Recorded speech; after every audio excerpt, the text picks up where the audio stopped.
மழுகு பாவை இவளோ பாகம் 1 அத்தியாயம் 6. ருத்ரஸ்ரீயின் தைரியத்தை கண்டு கார்த்திகேயன் சற்று மிரண்டுதான் போனான் உள்ளுக்குள். பின் ஏளனமாய் வளைந்தது அவனது உதடுகள். அவள் இப்படி நடந்து கொள்ளாவிட்டால் தான் அதிசயம் என்று நினைக்காமல் அவனால் இருக்க முடியவில்லை. ஆனாலும் அவன் மனதில் கட்டுக்கடங்காமல் கோபம் எழுந்தது. உனக்கும் எனக்குமான உறவு இன்றோடு முடிந்தது. முதலில் இங்கிருந்து போய்விடு. வார்த்தைகளை கடித்து துப்பினான் அவன். எல்லும் கொள்ளும் வெடித்த அவனது கோப முகத்தை ஒரு கணம் உற்று நோக்கிவிட்டு மறுகணம் ஒன்றும் தெரியாதது போல் வந்திருந்த கூட்டத்தினர் மீது பார்வையை பதித்து ருத்ரஸ்ரீ அவனுக்கு மட்டும் கேட்கும் குரலில், உங்களுக்கும் எனக்குமான உறவு முடிந்ததுன்னு யார் சொன்னது? இன்னமும் நம் பந்தம் அப்படியே இருப்பதாய்தான் எனக்கு ஞாபகம். நானே நினைத்தால் தவிர இந்த உறவை யாராலும் அத்தனை சுலபத்தில் முறிக்க முடியாது. அவளது அழுத்தமான அமெரிக்கையான பேச்சில் அவன்தான் திகைத்து விழிக்க நேர்ந்தது. அவமானத்தில் அவனது முகம் ஜிவு ஜிவுவென சிவந்தது. அவள் கோபப்பட்டு கொந்தளித்திருந்தால் கூட அவனும் பதிலுக்கு கோபப்பட்டு அவளின் கழுத்தை பிடித்து வெளியில் தள்ளியிருப்பான். ஆனால் எந்தவித கோபமும் கொள்ளாமல் ஒருவித அழுத்தத்துடன் பேசும் அவளை கண்டு அவனுக்கு என்ன செய்வதென்று தெரியவில்லை. அப்போதுதான் அவனுக்கு சுற்றுப்புறம் முறைக்க உடனடியாக தனது முகபாவனைகளை மாற்றிக்கொண்டான். அப்போதுதான் சுற்றத்தாரின் பார்வையும் அவனுக்கு உரைத்தது. அதுவரை தன்னையும் சித்தாராவையும் ஏளனமாக பார்த்து கொண்டிருந்த கூட்டம் இப்போது ருத்ரஸ்ரீயை மதிப்புடனும் மரியாதையுடனும் பார்ப்பதை அவன் உணர்ந்தே இருந்தான். அந்த நேரத்திலும் ருத்ரஸ்ரீக்கு கிடைக்கும் மதிப்பை கண்டு என்றும் போல் இன்றும் அவனது உள்ளம் கசந்தது. சும்மாவே அவளை வெறுப்பவன் என்று முற்றிலும் முழுவதுமாய் அவளை வெறுத்தான். அதிலும் கூட்டத்தினர் சித்தாராவை பார்க்கும் கேலி பார்வையில் அவன் அவமானமாய் உணர்ந்தான். சித்து, நீ உள்ள போ. சித்தாரா புறம் குனிந்து அவன் சொல்ல அதில் அதிர்ச்சி அடைந்த சித்தாரா அவனை கலக்கத்துடன் பார்த்தாள். ஊரார் முன்னிலையில் அவளின் நிலை தரம் இறங்கி போக வேண்டாம் என்ற நினைவில்தான் அவன் அவ்வாறு கூறியது. ஆனால் சித்தாராவோ அவனது வார்த்தைகளில் மனதில் பெருத்த அடியை வாங்கினாள். இத்தனை நேரம் கணவனிடத்தில் இருந்த கம்பீரம் அவனது முதல் மனைவியை கண்டதும் சற்றே குறைந்தார் போன்றே அவளுக்கு தோன்றியது. ஏன் அவளை கண்டு பயப்படுகிறார்? அவளை கண்டதும் என்னை ஏன் விலக்கி வைக்கிறார்? எல்லாம் தெரிந்திருந்தும் இந்த கல்யாணத்துக்கு நான் சம்மதித்தது தவறோ? அவளோ வேறு ஒன்றை நினைத்து மனம் குழம்பி போனாள். ஆனாலும் அவனை மேலும் சங்கடப்படுத்த விரும்பாமல் அவள் அங்கிருந்து அகன்றாள். அவனின் கைப்பிடியை அவள் விலக்கி கொள்ளும் போது அவன் ஆறுதலாய் அவளின் கைப்பற்றி அழுத்த அதில் அவளது மனம் கொஞ்சம் சமாதானமாகியது. இந்த சமாதானம் நிரந்தரம் அல்ல. இனி இந்த மாதிரியான அலைப்புறுதலுடன் தான் தன் வாழ்க்கை செல்ல போகிறது என்பதை அப்போது அவள் அறியவில்லை. சித்தாராவின் முகத்தை பார்க்கும்போது கார்த்திகிற்கும் பாவமாகத்தான் இருந்தது. ஆனால் ருத்ரஸ்ரீ முன் அவளின் நிலை தாழ்வதை அவன் விரும்பவில்லை. அவனுக்கு எப்பவும் சித்தாரா சம்திங் ஸ்பெஷல் தான். ருத்ரஸ்ரீயோ இது எதையும் கண்டு கொள்ளாமல் துக்கம் கேட்டு வருபவர்களிடம் சாதாரணமாய் பேசிக்கொண்டு நின்றிருந்தாள். ஆனால் அவள் மனதில் பெரும் போராட்டம் நடந்து கொண்டிருப்பதை அவள் மட்டுமே அறிவாள். அவள் அருகில் ஒருவித இறுக்கத்துடன் கார்த்திக் நின்றிருந்தான். இவர்கள் இருவரையும் ஜெகனும் செல்வாவும் பார்த்து கொண்டு இருந்தனர். மச்சி, என்ன லேடிடா, செம்ம கேத்துடா. இவங்கள மாதிரி ஒரு லேடிய என் லைஃப்ல பார்த்ததே இல்லை மச்சி. வாழ்க்கையில் பூகம்பமே வெடிச்சிருக்கிற இந்த நேரத்திலும் முகத்தில் எதையும் காட்டிக்காம அவங்க இருக்கிறத பார்க்கும்போது பா, என்ன சொல்ல, நிஜமாவே அவங்க அயன் லேடி தாண்டா. செல்வா ருத்ரஸ்ரீயின் நடவடிக்கையை பிரமிப்பாய் பார்த்தவாறு அவளை பாராட்டினான். அவனுக்கும் இன்னமும் பிரமிப்பு அடங்கவில்லை.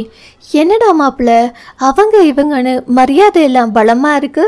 தனக்கு பதில் சொல்லாமல் வேறு ஒன்றை கேட்டு சிரித்த நண்பனை முறைத்து பார்த்தான் செல்வா. பின்பு, ஏனோ தெரியலடா, அவங்கள பார்த்தா மட்டும் கையெடுத்து கும்பிடதான் தோணுது. மற்ற லேடிஸை பேசுகிற மாதிரி அவள் இவள்னு பேச முடியலடா என்றான். உண்மையாக அதை கேட்டு லேசாக சிரித்து கொண்டான் ஜெகன். அவங்க மனசுக்குள்ள போராட்டம் இல்லைன்னு நீ எப்படி சொல்கிற மாப்பிள்ள? அது எப்படி நீ இருக்குன்னு சொல்ற? செல்வா எதிர்கேள்வி கேட்டு அவனை கிடுக்குப்பிடி போட செல்வாவை ஒரு கணம் கூர்ந்து பார்த்தவன் பின் லேசாக தோலை குலுக்கி, சித்தாராவை பற்றி எப்படி கணிச்சு சொன்னேனோ அது மாதிரி தான் இதுவும். நம்பாத பாவனையுடன் செல்வா அவனை பார்த்தான். அதுதாண்டா பெண்களோட மைண்டை ரீட் பண்ணுற பவர் எனக்கு இருக்குன்னு சொல்ல வந்த. நம்பிட்டேன் என்று செல்வாவை பார்த்து விசம சிரிப்பு சிரித்தான் ஜெகன். பெற்றவர்களுக்கு இறுதி காரியம் பண்ணுவதற்காக கார்த்திகேயன் தயாராகும் போது அவர்களது குடும்ப வக்கீல் குறுக்கே புகுந்து கணவன் மனைவி இருவரையும் தனியே அழைத்து சென்றார். கார்த்திக் தம்பி, அப்பா சாகும் முன்பு உயில் எழுதி வச்சிருக்காரு, அதை பத்தி நான் பேசணும். அங்கிள், இப்போ எதுக்கு சொத்து விவரம் எல்லாம்? பிறகு பேசிக்கலாம். ஏற்கனவே சோகத்தில் இருந்த கார்த்திக் அவ்வாறு கூறினான். இது சொத்து பற்றிய விவரம் இல்ல கார்த்திக், இது அவர்களது இறுதி காரியம் பற்றிய உயில் என்றவர் அவனது தோளில் கை வைத்து, சாரி கார்த்திக், இதை நான் இங்கே சொல்லாமல் இருக்க முடியாது. 5 நாட்களுக்கு முன்னாடி தான் உன் அப்பா இதை எழுத சொன்னார். ஒருவேளை பின்னால் நடப்பதை முன்னால் யோசித்து இதை செய்தாரா என்று எனக்கு தெரியல. நீ வேறு ஒரு கல்யாணம் பண்ணியிருந்தால் அவர்களுக்கு கொல்லி போடும் உரிமையை நீ இழக்க நேரிடும் என்பதை தெளிவா எழுத சொல்லியிருந்தார். இப்போது நீ சாரி கார்த்திக், எனக்கு வேறு வழி தெரியவில்லை. அவன் தலையில் சத்தமில்லாமல் இடியை இறக்கினார். அங்கிள், என்ன சொல்றீங்க? அதிர்ச்சியுடன் அவரை பார்த்தான் அவன். அவங்க ஏன் அப்பா அம்மா அங்கிள், அவங்களுக்கு நான் காரியம் பண்ணாம வேற யாரு பண்ணுவா? அவனது கண்கள் கலங்கியது. அவனுக்குமே தெரியவில்லை தனது தந்தைக்கு தன்மேல் ஏன் இத்தனை கோபம் என்று. மருமகள் ருத்ரஸ்ரீ என்று ருத்ரஸ்ரீயை நோக்கி அவர் கை காட்ட அதில் கார்த்திக் சினந்து சீறினான். அவ யாரு என் அப்பா அம்மாவுக்கு காரியம் பண்றதுக்கு? இப்போ அவள் என் மனைவி கூட கிடையாது என்று கத்தியவன் அவளை பார்த்து, ஏய், உனக்கு தான் டிவோர்ஸ் நோட்டீஸ் கொடுத்துட்டேன்ல, அப்புறம் எதுக்கு உறவு கொண்டாடிட்டு இங்க வந்திருக்க? முதல்ல இங்க இருந்து வெளியில் போடி. அவன் கோபமாய் கத்திய போதும் ருத்ரஸ்ரீ அமைதியாய்தான் அவனை பார்த்தாள். அவனது டி என்ற அழைப்பில் அவளது தன்மானம் சூடு கண்டதுதான். ஆனால் இருக்கும் சூழ்நிலையை கருத்தில் கொண்டு அமைதி காத்தாள். தான் பேசி கணவன் கேட்கும் நிலையில் இல்லை என்பதை அவள் நன்கு புரிந்து கொண்டாள். அதனால் வக்கீலிடம் திரும்பியவள், அங்கிள், இது என்ன அபத்தமான பேச்சு? அவரோட பெத்தவங்களுக்கு அவர் காரியம் பண்ற உரிமையை யார் தடுக்க முடியும்? அவள் பேசியதை கேட்டு கார்த்திக் நம்ப முடியாமல் அவளை பார்த்தான். பின்புலி பதுங்குவது பாய்வதற்காக தான் என்று அவனுக்கு அப்போது தெரியவில்லை. அங்கிள், என் உரிமையை நான் விட்டு கொடுக்க முடியும் தானே? வக்கீலை பார்த்து அவள் கேட்க, நிச்சயம் முடியுமா? உன் விருப்பமும் இதில் முக்கியம். அவரும் அதற்கு சம்மதிக்க, அப்போ நான் சொல்றத நல்லா கேட்டுக்கோங்க என்றவள் ஒரு முறை கார்த்திகை அழுத்தமாக பார்த்துவிட்டு அவர் புறம் திரும்பியவள். மிஸ்ஸஸ் ருத்ரஸ்ரீ, கார்த்திகேயனாகிய நான் எனது கடமையை எனது கணவராகிய மிஸ்டர் கார்த்திகேயனுக்கு மாற்றி தருகிறேன். இல்லை இல்லை, விட்டு தருகிறேன். ஒவ்வொரு வார்த்தைகளையும் அவள் அழுத்தி சொன்ன விதத்தை கண்டு அந்த வக்கீல் கூட அசந்து போய்விட்டார். ருத்ரஸ்ரீ மீது பெருத்த மரியாதை எழுந்தது அவரது உள்ளத்தில். என்ன மாதிரியான பெண்ணவள்? அவரால் மனதுக்குள் வியக்காமல் இருக்க முடியவில்லை. கடைசியில் பெண் புலி அவன் மீது பாய்ந்தே விட்டது. அவளோட உரிமையை அழுத்தி சொன்ன போது அவனது உள்ளம் தீயாய் எரிந்தது. எதை மறக்க நினைக்கிறேனோ அதை அவள் ஞாபகப்படுத்தியதை கண்டு அவனுள் ஆத்திரம் எழுந்தது. எல்லாவற்றிலும் அவளிடம் தான் தோற்று கொண்டிருக்கிறோம் என்பதை உணர்ந்தவனுக்கு தன்னை கண்டே வெறுப்பாய் இருந்தது. அவள் விட்டு கொடுத்து தான் பெற்றோருக்கு இறுதி காரியம் பண்ணுவதா? இது அவன் ஆயுசுக்கும் ஞாபகத்தில் இருந்து அவனை உயிரோடு வதைக்குமே. ஒருவேளை அப்படி வதைக்க வேண்டும் என்று எண்ணித்தான் அவள் இப்படி செய்கிறாளா என்று அவனால் நினைக்காமல் இருக்க முடியவில்லை. வேண்டாம் என்று மறுத்து விடலாமா என்று கூட ஒரு நொடி யோசித்தான். ஆனால் அன்பில் உருவாய் அவனது அன்னையின் முகம் மனதில் எழுந்து அந்த எண்ணத்தை மாற்றியது. சரி வா கார்த்திக், வெளியில் போய் மற்ற வேலைகளை பார்க்கலாம் என்ற வக்கீல் அந்த அறையை விட்டு வெளியில் சென்றார். கார்த்திக்கும் அவரை தொடர்ந்து செல்ல முயல ருத்ரஸ்ரீ சொடுக்கு போட்டு அவனை நிறுத்தினாள். இது மட்டுமில்ல கார்த்திக், இனி எல்லாமே என் கண்ட்ரோலில் தான் இருக்கும், உங்க வாழ்க்கை உள்பட. அழுத்தமாய் கூறினாலோ இல்லை அகம்பாவமாய் கூறினாலோ அது அவளுக்கே வெளிச்சம். அவளது முகத்திலிருந்தோ இல்லை வார்த்தைகளில் இருந்தோ அவனால் எந்த உணர்வையும் கண்டுபிடிக்க முடியவில்லை. ஆனால் அவளது வார்த்தைகளுக்குள் ஒளிந்திருந்த 1000 அர்த்தத்தை அவனால் கண்டுகொள்ள முடிந்தது.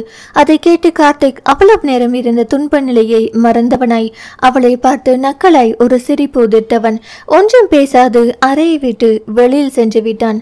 கார்த்திக், நீ பேசலனாலும் உன் முகம் நீ நினைச்சதை காட்டி கொடுத்து விட்டதே.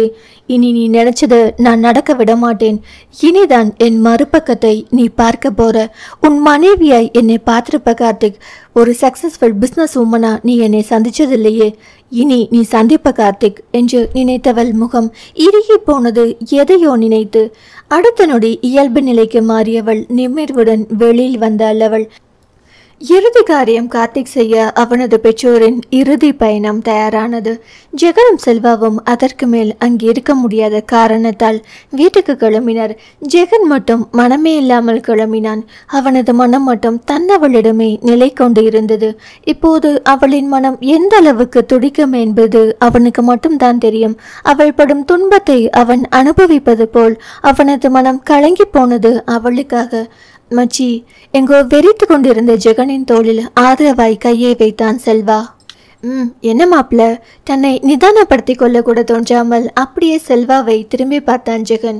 அவனின் கண்கள் கலங்கி சிவந்திருப்பதை கண்டு செல்வாவின் மனமும் கலங்கியது. ஜெகனின் இந்த கலக்கம் நல்லதிருக்கா இல்லை கெட்டதிருக்கா என்று அவனுக்கும் தெரியவில்லை. ஆனாலும் எதற்கும் கலங்காத நண்பன் இப்போது கலங்கியிருப்பது கண்டு அவனுக்கும் வருத்தமாயிருந்தது. எல்லாம் சரியாகும் மச்சி. சரியாகணும் மாப்பிள்ள. இல்லை, நான் சரி பண்ண வேண்டா, உறுதியான குரலில் கூறியவனை கண்டு செல்வாவின் மனதுக்குள் திகிலடித்தது. அவனுக்கு ஜெகனை பற்றியும் தெரியும், அவனது மாமா காளிமுத்துவை பற்றியும் நன்கு தெரியும். அதே சமயம் மாமனின் மகன் மீதான பாசமும் தெரியும். அதனால் எல்லாம் சரியாகும் என்கிற நம்பிக்கை அந்த திகிலையும் மீறி அவனுள் எழுந்தது. எந்த நிலையிலும் நான் உன் கூட இருப்பேன்டா, செல்வா ஜெகனிடம் ஆறுதலாய் சொல்ல. ஆஹா, அப்போ இதுக்கு முன்னாடி என்னை தனியா மாட்டி விட்டுட்டு நீ மட்டும் தப்பிக்கலாம் இருந்தியா? நான் ஜெயிலுக்கு போனாலும் என் கூட களி திங்க நீ துணைக்கு வரணும்டா. ஏன்னா தனியா தின்ன களி செரிக்காது பாரு. சிரியாமல் சொன்னவனை கண்டு செல்வாவுக்கு சிரிப்பு வந்தது. நண்பனின் முகத்தில் தெரிந்த மாற்றம் அவனுக்கு சந்தோஷத்தை கொடுக்க. அப்போ ஜெயில் கன்ஃபார்ம்னு சொல்லு.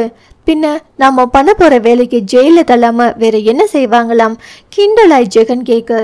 எவ்வளவோ பண்ணிட்டோம், இதை பண்ண மாட்டோமா என்ன? ராகம் போட்டு சொன்ன செல்வாவை தனது வலது கையால் லேசாக அணைத்து பிடித்து நண்பேண்டா என்று மெச்சிக்கொண்டவனை கண்டு செல்வா காரி துப்புவது போல் செய்கை செய்ய. நோ வெப்பன்ஸ், மீ பாவம் என போலியாக அலறியவன் முதுகில் 2 அடி போட்டு செல்வா சிரிக்க ஆரம்பிக்க அதை கண்டு ஜெகனும் வாய்விட்டு சிரித்தான். ஆனாலும் அவன் மனதின் ஓரத்தில் அடுத்து எப்படி காய் நகர்த்துவது என்கிற யோசனையே ஓடிக்கொண்டே இருந்தது. பெற்றோரின் இறுதி காரியம் முடிந்து உறவினர் கூட்டங்கள் எல்லாம் கலைந்து சென்ற பின்னர் ருத்ரஸ்ரீ கார்த்திகிடம் வந்தாள். இப்போ நான் என் வீட்டுக்கு போறேன் கார்த்திக், மறுபடியும் நான் இங்க வருவேன், அதுவும் நீங்களே என்ன முறப்படி கூட்டிட்டு வருவீங்க என்றவள் அவனது பதிலை எதிர்பாராது அங்கிருந்து சென்று விட்டாள். அப்போதுதான் அவனுக்கு சித்தாராவின் ஞாபகம் வந்தது. தடதடவென வேகமாய் மாடிப்படிகளில் ஏறி மேலே இருந்த தனது அறைக்கு சென்றான். கதவை திறந்து கொண்டு உள்ளே நுழைந்தவன் அங்கு கட்டிலில் முழங்காலில் முகம் புதைத்து அமர்ந்திருந்த சித்தாராவை கண்டதும் மனம் இறங்க அவளிடம் வந்தான். சித்து, அவன் அவளை அழைக்க அவள் நிமிர்ந்தும் அவனை பார்க்கவில்லை. அதில் சற்று பயந்து போனவனாய் அவள் அருகில் அமர்ந்தவன். பேபி ப்ளீஸ் மா, என்ன பாரு என்று கெஞ்சுதலாய் கேட்க அதற்கும் அவளிடத்தில் பதில் இல்லை. எல்லாம் தெரிஞ்சு நீயும் இப்படி கோபப்பட்டா எப்படிமா? எனக்கு உன்னை தவிர வேற யார் இருக்கா? அவனின் இந்த வார்த்தைகள் அவளின் மனதை தாக்கியதோ என்னமோ. பட்டென்று அவனை நிமிர்ந்து பார்த்தாள். மனைவியின் கலங்கிய கண்களை கண்டதும் அவன் மனம் துடித்து போனது. ஏன் பேபி என்று அவளின் கண்ணீரை அவன் துடைத்து விட்டான். நான் உங்க கூட இருக்கிறத நீங்க அசிங்கமா ஃபீல் பண்றீங்களா? இல்ல நம்ம உறவ தப்பா? மேலே அவள் பேச முன் அவளது வாய் மீது கை வைத்து தடுத்தவன். நீ எனக்கு அசிங்கமா பேபி? நீ என்னோட உயிரிடா. எல்லார் முன்பும் நீ அசிங்கப்பட்டு விடக்கூடாதுன்னு தான் நான் அப்படி சொன்னேன். என்ன போய் நீ இப்படி சொல்லிட்டியேம்மா? நான் உண்மையா உன்னை காதலிக்கிறவன், உன் கணவன், அதை மட்டும் நீ என்றும் ஞாபகத்தில் வச்சுக்கோ என்றவன் அவளை அணைத்து. எல்லாம் கொஞ்ச நாள் தான், அதன் பிறகு எல்லாம் சரியாகும். கணவனது வார்த்தையில் மனதில் இருந்த அலைப்புறுதல் சற்றே குறைய சித்தாராவும் பதிலுக்கு அவனை இறுக அணைத்து கொண்டாள். அவன் தனக்கு மட்டுமே சொந்தம் என்பது போல் இருந்தது அவளின் அணைப்பு. அவளது அந்த அணைப்பில் அத்தனை நேரம் அவளுக்கு ஆறுதல் சொன்ன கார்த்திக் அப்படியே உடைந்து போய் அழுதான். அப்பாவுக்கு என் மேல அப்படி என்ன கோபம் சித்து? அவருக்கு நான் கொல்லி வைக்க கூடாதாம், அவதான் போடணுமாம். அவள் மேல் அவருக்கு இருந்த பாசத்தில் கொஞ்சம் கூட ஏன் மேல் ஏன் இல்லாம போச்சு? நான் என்ன அந்த அளவுக்கு கெட்டவனா சித்து? என் மனசுக்கு விருப்பப்பட்ட வாழ்க்கையை வாழ எனக்கு உரிமை இல்லையா? சுதந்திரம் இல்லையா? எனக்குன்னு ஒரு மனசு இருப்பதை ஏன் இவங்க யாருமே புரிஞ்சுக்கல சித்து? ஏன் யாருமே புரிஞ்சுக்கல? எல்லோரும் ஏதோ வில்லனை பார்க்கறது போல என்ன பார்க்குறாங்க. அவன் அழுததில் அவள் தான் அதிகம் துடித்து போனாள். அவன் பக்க நியாயங்கள் எல்லாம் தெரிந்திருந்தும் தான் அப்படி பேசியிருக்க கூடாது என்று மனம் நொந்தவளாய், சாரிங்க, நானும் சேர்ந்து உங்களை ரொம்ப வேதனைப்படுத்திட்டேன். நீங்கள் ரொம்ப ரொம்ப நல்லவங்க. நீங்கள் என்னோட ஹீரோ. யார் என்ன சொன்னா என்ன, எனக்கு உங்களை ரொம்ப பிடிக்கும் என்று அவனை ஆறுதல் படுத்தினாள். அவளது வார்த்தைகளில் அவன் மனம் கொஞ்சம் கொஞ்சமாய் ஆறுதல் அடைந்தது. கணவனை தன் மடியில் கிடத்தி ஆறுதலாய் அவனின் தலையை அவள் வருடிவிட அதில் மனம் லேசாகி அவன் தன்னையும் அறியாமல் கண்ணையந்தான். சிறு குழந்தை போல் உறங்கும் கார்த்திகை பார்த்து கொண்டிருந்தவள் மனதில் இப்போது கலக்கம் மறைந்து காதல் பழகி பெருகியது. அவனை சுற்றிலும் அத்தனை பேரிருந்தும் அவன் ஆறுதல் தேட தன்னை தானே நாடி வந்தான் என்பதில் அவள் மனம் கர்வத்துடன் நிம்மதியுற்றது. அன்று செல்வா வெளியில் கிளம்பி கொண்டிருக்கும் போது காளிமுத்து அவனை அழைத்தார். சொல்லுங்க மாமா. பவ்யத்துடன் அவர் முன் வந்து நின்றான். என்ன செல்வா, அது யாரோ அதிதின்னு ஒரு பொண்ணு கூட நம்ம கண்ணப்பாவை என்ன கிசு வந்திருக்கு. இது எல்லாம் என்னன்னு நீ பாக்குறது இல்லையா?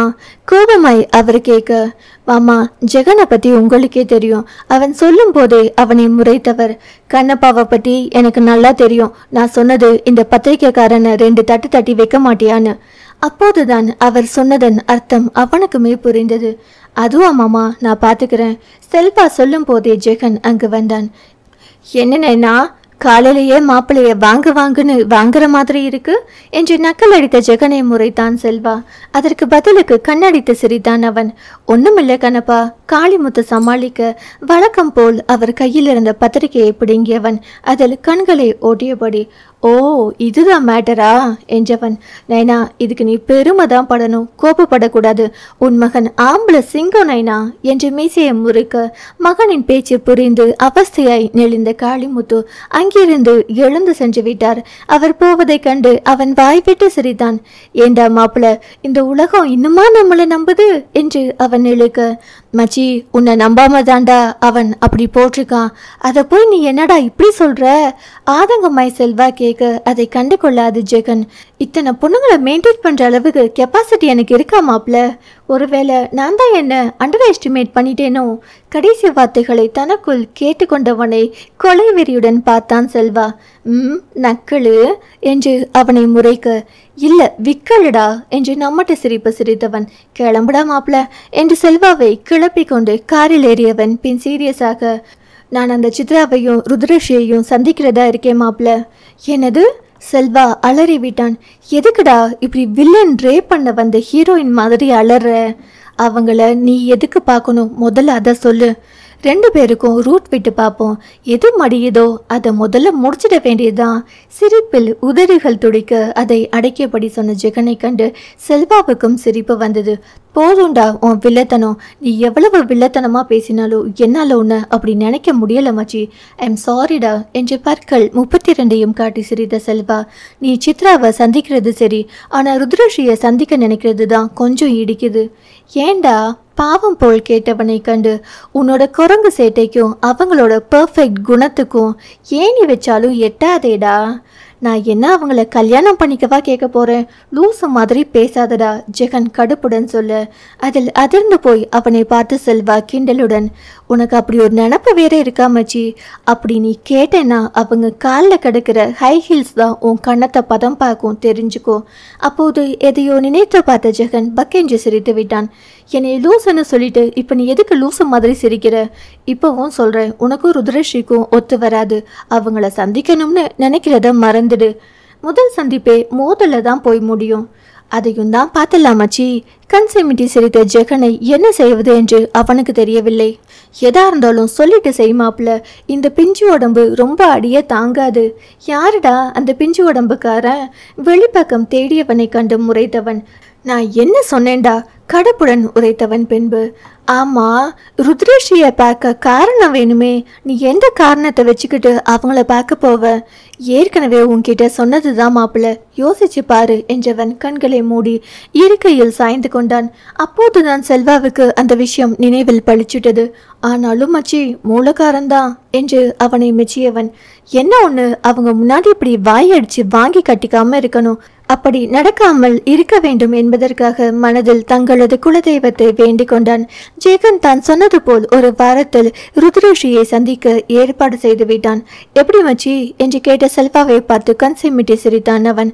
ருத்ரேஷியை சந்திக்க போகும் அன்று காலையில் கோட் ஷூட் என்று பிரமாதமாய் கிளம்பிய ஜெகனை கண்டு செல்வா ஆவென வாயை பிளந்தான். மச்சி, உனக்குள்ள இப்படி ஒரு வெள்ளக்கார துரை இருக்காங்கிறத இன்னைக்கு தாண்டா பாக்குறேன். ஹஹா, இனி இது போல் நிறைய பாப்படா என்று சிரித்த ஜெகன் செல்வாவின் உடையை பார்த்து, முதல்ல நீ போய் இந்த ட்ரெஸ்ஸை மாத்து, இப்படியே போனா உன்னை அவங்க கம்பெனி வாசல்ல கூட கால் வைக்க விட மாட்டாங்க என்று அவனை உடை மாற்ற சொல்லி வற்புறுத்த, இது வேறையா? முணங்கி கொண்டே சென்ற செல்வா அடுத்த 10 நிமிடத்தில் ஃபார்மலாக உடை அணிந்து வர, சூப்பர் மாப்பிள என மெச்சிய ஜெகன் அவனுடன் ருத்ரேஷி நிறுவனத்திற்கு விரைந்தான். முக்கிய கூட்டங்களுக்கு என்றும் இருக்கும் அந்த பெரிய அறையில் ருத்ரேஷியை தனியே சந்தித்தான் ஜெகன். ஒருவித மெடுக்குடன் கம்பீரமாய் நடந்து வந்தவளை கண்டு என்றும் போல் இன்றும் பிரமித்தான் செல்வா. பின் ஏதோ நினைத்தவனாய் அவன் ஜெகனை திரும்பி பார்க்க, அவனோ முகத்தில் எந்தவித உணர்வும் காட்டாமல் இறுக்கத்துடன் அவளை பார்த்து கொண்டிருந்தான். ஆஹா, பையப்புல குரங்கு சேட்டை எல்லாம் மூட்டை கட்டி வச்சிடுச்சு போலியே, நம்மளும் பேசாம அதையே ஃபாலோ பண்ணுவோம் என்று செல்வாவும் அமைதியாக நடப்பதை கவனிக்க ஆரம்பித்தான். மேடம், இவர்தான் JVP சார் என்று சகாயராஜன் ஜெகனை அவளிடம் அறிமுகப்படுத்தினார். நீங்க? கண்கள் எடுங்க அவனை பார்த்த ருத்ரேஷி யோசனையாய் நெற்றியை சுருக்கினாள். அவள் தனது ஞாபக அடிக்கில் எதையோ தேட அவளது அந்த தேடலில் ஜெகனின் முகம் ஒளிர்ந்தது.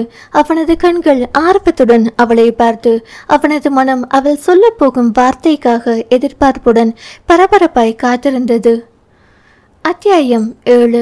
ஜெகனின் ஆர்வம், எதிர்பார்ப்பு, பரபரப்பு எல்லாம் ஒரு கணம்தான் அவனிடத்தில் இருந்தது. அடுத்த கணம் அது அப்படியே காற்று போன பலூனாய் இறங்கி போனது. இப்போது அவனின் நிலை அவனுக்கே மிகவும் பயங்கரமாய் இருந்தது. ஏன் தான் ருத்ரேஷியை சந்திக்கத்தான் வந்தோமோ என்று மனதில் தன்னைத்தானே நொந்து கொண்டான் அவன். இவ்வளவு நேரம் அவளின் வாய் வார்த்தைக்காக அவன் ஆவலுடன் காத்திருந்தது போய் இப்போது ஒருவித கலக்கத்துடன் அவளை பார்த்திருந்தான். நீங்க ஃபிலிம் ப்ரொடியூசர் JVP தானே? முதல் படத்திலேயே நேஷனல் அவார்டு வாங்கியவர் இல்லையா? அதான் உங்களை எங்கேயோ பார்த்த மாதிரி இருக்குன்னு நினைச்சேன். அவளின் பதிலை கேட்டு அவன் என்ன மாதிரி உணர்ந்தான் என்று அவனுக்கே தெரியவில்லை. ஆனாலும் அவனின் மனதை பெருத்த நிம்மதி ஆக்கிரமித்தது என்னவோ உண்மை. அதையும் மீறி ஒரு குழப்ப மேகம் அவனின் மனதை சூழத்தான் செய்தது. அது என்ன என்று அவன் மேலே யோசிக்க முடியாமல் அவன் தன் கவனத்தை அவளின் மீது வைக்க வேண்டியிருந்தது.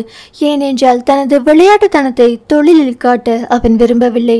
மேடம், நான் அன்னைக்கு சொல்ல வந்தேன், நீங்க மீட்டிங்க்கு லேட் ஆயிடுச்சுன்னு கிளம்பிட்டீங்க சகாயராஜன் கூற, ஓ எஸ் ஐ ரிமெம்பர்டு என்றவள் ஜெகனை நோக்கி, மிஸ்டர் ஜெகவீர பாண்டியன் அவனது முழு பெயரை அவள் நீட்டி முழக்க, சத்தியமாய் அந்த நேரம் அவன் மனதுக்குள் நொந்தே போய்விட்டான்.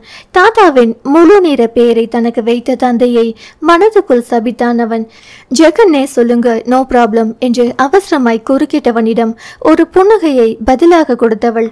ஓகே மிஸ்டர் ஜெகன், நீங்க எதுக்காக எங்க கம்பெனி ஷேர்ஸை வாங்குறதுக்கு இவ்வளோ ஆர்வமா இருக்கீங்கன்னு நான் தெரிஞ்சுக்கலாமா? அவளது பேச்சில் அவனால் அவளை மெச்சாமல் இருக்க முடியவில்லை. இந்த நிலையிலும் கிடைத்த உதவியை பிடித்து கொண்டு பிரச்சனையை சரி செய்ய நினைக்காமல் ஏன் எதற்கு என்று ஆராயும் அவளின் ஆளுமையான குணம் அவனை ஈர்க்கத்தான் செய்தது. நீங்க விற்க தயாரா இருக்கீங்க, நான் அதை வாங்க தயாரா இருக்கேன். இதில் ஏன் எதுக்குன்ற கேள்வியே அபத்தம் மிஸ்ஸஸ் ருத்ரஸ்ரீ கார்த்திகேயன். அவளது பேரை அவளது கணவன் பேரோடு சேர்த்து அவன் உச்சரிக்கும் போது அவளது கண்களில் தோன்றிய அலைப்புறுதலை அவன் கண்டு கொண்டான். வினாடி நேரத்திற்கும் குறைவான நேரம்தான் இருந்தாலும் அது அவனின் கண்களில் இருந்து தப்பவில்லை. அவளின் உணர்வுகளை அவன் உற்று நோக்கி கிரகித்து கொண்டிருந்தான். சட்டென்று தன்னை சமாளித்து கொண்டவளுக்கு அப்போது தெரியவில்லை தன் மனதையும் அறிந்து கொள்ளும் வல்லமை படைத்தவன் தன் முன் அமர்ந்திருக்கிறான் என்று. வெல் மிஸ்டர் ஜெகன், நான் நேரடியாகவே விஷயத்துக்கு வரேன். பொதுவாக எனக்கு சினி ஃபீல்டில் இருக்கிறவங்க மேலே பெருசாக மரியாதை நம்பிக்கை இருந்தது கிடையாது. இப்படி நான் சொல்கிறதுக்கு சாரி, பட் என்னோட மனநிலை இப்படி தான். அதில் உள்ளவங்களுக்கு எதுவுமே நிரந்தரம் இல்லை. அப்படிப்பட்ட ஃபீல்டில் இருக்கும் நீங்கள் என் பிஸ்னஸில் ஜாயின் பண்ணுறதை என்னால் யோசித்து கூட பார்க்க முடியலை. தப்பாக எடுத்துக்க வேண்டாம், இதுக்கு கொஞ்சம் பிஸ்னஸ் மைண்ட் வேணும். அவளின் பேச்சில் திகைத்து போனது செல்வாதான். திகைப்புடன் அவன் ஜெகனை பார்த்தான். ஜெகனோ ஒன்றும் பேசாது அவளை பார்த்து கொண்டிருந்தான். பின் அவளை மேலே தொடர்ந்தாள். ஆனால் உங்க அப்பா மேல் எனக்கு நம்பிக்கை இருக்கு. பிசினஸ் வட்டாரத்தில் அவருக்குன்னு ஒரு நல்ல பெயர் இருக்கிறது எனக்கும் தெரியும். அவருக்காக வேணும் நான் யோசிக்கிறேன். இப்போது அவள் சொன்னதை கேட்கும் மனநிலையில் அவன் இல்லை. அவனது மனதில் பெரும் போராட்டம் எரிமலையாய் வெடித்து சிதறிக் கொண்டு இருந்தது. இத்தனை நேரம் அவனது மனதில் சூழ்ந்திருந்த குழப்ப மேகம் விலகி நிதர்சனம் அவன் நெஞ்சை சுட்டது. அப்படியென்றால் நான் ஏமாற்றப்பட்டிருக்கிறேனா? அவனது மனம் தரையில் விழுந்த மீனாய் அரட்சி துடைத்தது. ஏமாற்றம், வேதனை, வலி என்று ஒட்டுமொத்த உணர்வுகளும் ஒன்று சேர்ந்து அவனை தாக்க அதில் அவன் செயலற்று போனான். அவனது இதயம் ஒரு நொடி தன் துடிப்பை நிறுத்திவிட்டது போல் அவனுக்கு சுவாசம் தடுமாறியது. நெஞ்சு பயங்கரமாய் வலித்தது. துரோகம் என்ற வார்த்தையை எழுதி வாசித்து கேட்டிருக்கிறான் தான். ஆனால் இன்றுதான் அதை அவன் அனுபவிக்கிறான். அந்த துரோகம் அவனை உயிரோடு வதைத்து கொன்றது. எப்படி நிகழ்ந்தது இந்த அநியாயம்? ஏன் அவன் மனம் கேள்வி அலைகளில் சிக்கி சின்னாபின்னமாகி தவித்தது. சுற்றுப்புறம் இருட்டி கொண்டு வர அவனுக்கு மயக்கம் வருவது போல் இருந்தது. மச்சி, செல்வா அவனது தோலை இடிக்க அதில் மொழி மறந்த மழலை போல் அவன் விழுந்தான். Are you alright mister? ருத்ரஸ்ரீயின் குரலில் அவன் தன்னை முயன்று சமன்படுத்தி கொண்டு எக்ஸ்கியூஸ் மீ என்றபடி தன் முன் கண்ணாடி குவளையில் இருந்த நீரை எடுத்து பருகி தன்னை ஆசுவாசப்படுத்தி கொண்டான். இன்னமும் அவனது மனம் கொந்தளித்து கொண்டுதான் இருந்தது. ஆனாலும் தொழிலில் கவனம் செலுத்த வேண்டிய கட்டாயத்தில் அவன் இருந்ததால் தன்னை சமாளித்து கொண்டு அவளிடம் பேச துவங்கினான். என் அப்பாவுக்காக நீங்க இதை பண்றதா இருந்தா ஐ எம் வெரி சாரிங்க. அதில் எனக்கு விருப்பம் இல்லை. நீங்க எனக்காக இதை செய்யறதா இருந்தா ஓகே. என் அப்பாவுக்காக நான் வேண்டாம். உறுதியாய் மறுத்து சொன்னவனின் தன்னம்பிக்கை அவளை சிறிது அசைத்து பார்க்கத்தான் செய்தது. உங்களுக்கு வேண்டியது பணம், எனக்கு வேண்டியது பிஸ்னஸ் இன்வெஸ்ட்மெண்ட். That's all. இதுக்கு பிஸ்னஸ் தெரிஞ்சிருக்கணும்னு அவசியம் இல்லை. நிமிர்வாய் சொன்னவனின் பேச்சு அவளுக்கு பிடிக்கத்தான் செய்தது. பின்பு ஒரு முடிவெடுத்தவளாய் அவனை பார்த்தவள். Yes, you are absolutely right என்றவள். ஓகே, மேலே என்ன ப்ரொசீஜர் உண்டோ அதையெல்லாம் என் மேனேஜர் பார்த்துக்குவார். இனி இதை நீங்க அவரிடமே டீல் பண்ணிக்கலாம். ஓகே என்று கூறி புன்னகைத்தவன் எழும்போது அவள் தன் கையை அவன் முன் நீட்டினாள். அவள் என்னமோ இயல்பாய்தான் அந்த செயலை செய்தாள். தொழில் கூட்டத்தில் இந்த மாதிரி கை கொடுப்பது என்பது சகஜமான ஒரு விஷயம்தான். ஆனால் அவளின் கையை பற்ற அவனுக்கு தான் மிகுந்த தயக்கமாய் இருந்தது. அவள் தன்னை யோசனையாய் பார்ப்பதை உணர்ந்து தயக்கத்தை உதறி தள்ளியவன் தன் கையை அவளின் கையோடு இணைத்து வைத்தான். வெண்மையான அவளின் கையோடு தனது கருமை நிற கை சற்றும் பொருந்தாமல் ஒட்டாத தன்மையுடன் இருப்பதை உணர்ந்தவன் மனதுக்குள் அவனையும் அறியாது ஒரு வலி எழுந்தது. மென்மையாய் ஒரு பூவை தொடுவது போல் அவளின் கையை பற்றி குலுக்கியவன் அடுத்த நொடி தனது கையை விலக்கி கொண்டான். ஒரே நாளில் எத்தனை சோதனைகளை தான் அவனும் தாங்குவான். மனம் கடல் அலையாய் தத்தளித்து தவித்தது. ருத்ரஸ்ரீயுடனான சந்திப்பு நல்ல முறையில் முடிய இருவரும் வெளியில் வந்து காரில் ஏறினர்.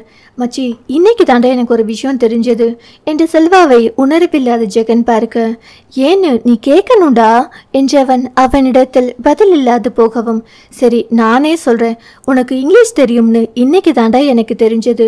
மாமா உன்னை ஊட்டி கான்வென்ட்ல சேர்ந்து படிக்க வச்சது வீண் போகலடா. கிண்டல் அடித்து சிரித்த செல்வாவை கண்டு கொள்ளாமல் சாலையை விரித்து கொண்டு வந்தான் ஜெகன். அவனின் மனமோ உலைக்களமாய் கொதித்து கொண்டு இருந்தது. இயல்புக்கு மாறாய் அவன் பேசாமல் அமர்ந்திருப்பதிலேயே தெரிந்தது அவனது மனம் சரியில்லை என்று. மச்சி, என்னடா? கவலையுடன் அவன் கேட்க, ஒண்ணுமில்ல என்று எரிச்சல் பட்டவன் பின்பு முடிவு செய்தவனாய் தனது அலைபேசியை எடுத்து தந்தைக்கு அழைத்தான். மறுபக்கம் அவர் எடுத்ததும், இப்போ நீ எங்கிருந்தாலும் சரி, இன்னும் 1/2 மணி நேரத்தில் வீட்டில் இருக்கணும் என்று உத்தரவாய் சொல்லியவன் அவர் மேலே பேசும் முன் அலைபேசியை அணைத்தான். மச்சி, எதுக்குடா? ஏதேனும் விபரீதமா என்று அப்போதுதான் செல்வாவின் மூளையில் மணி அடித்தது.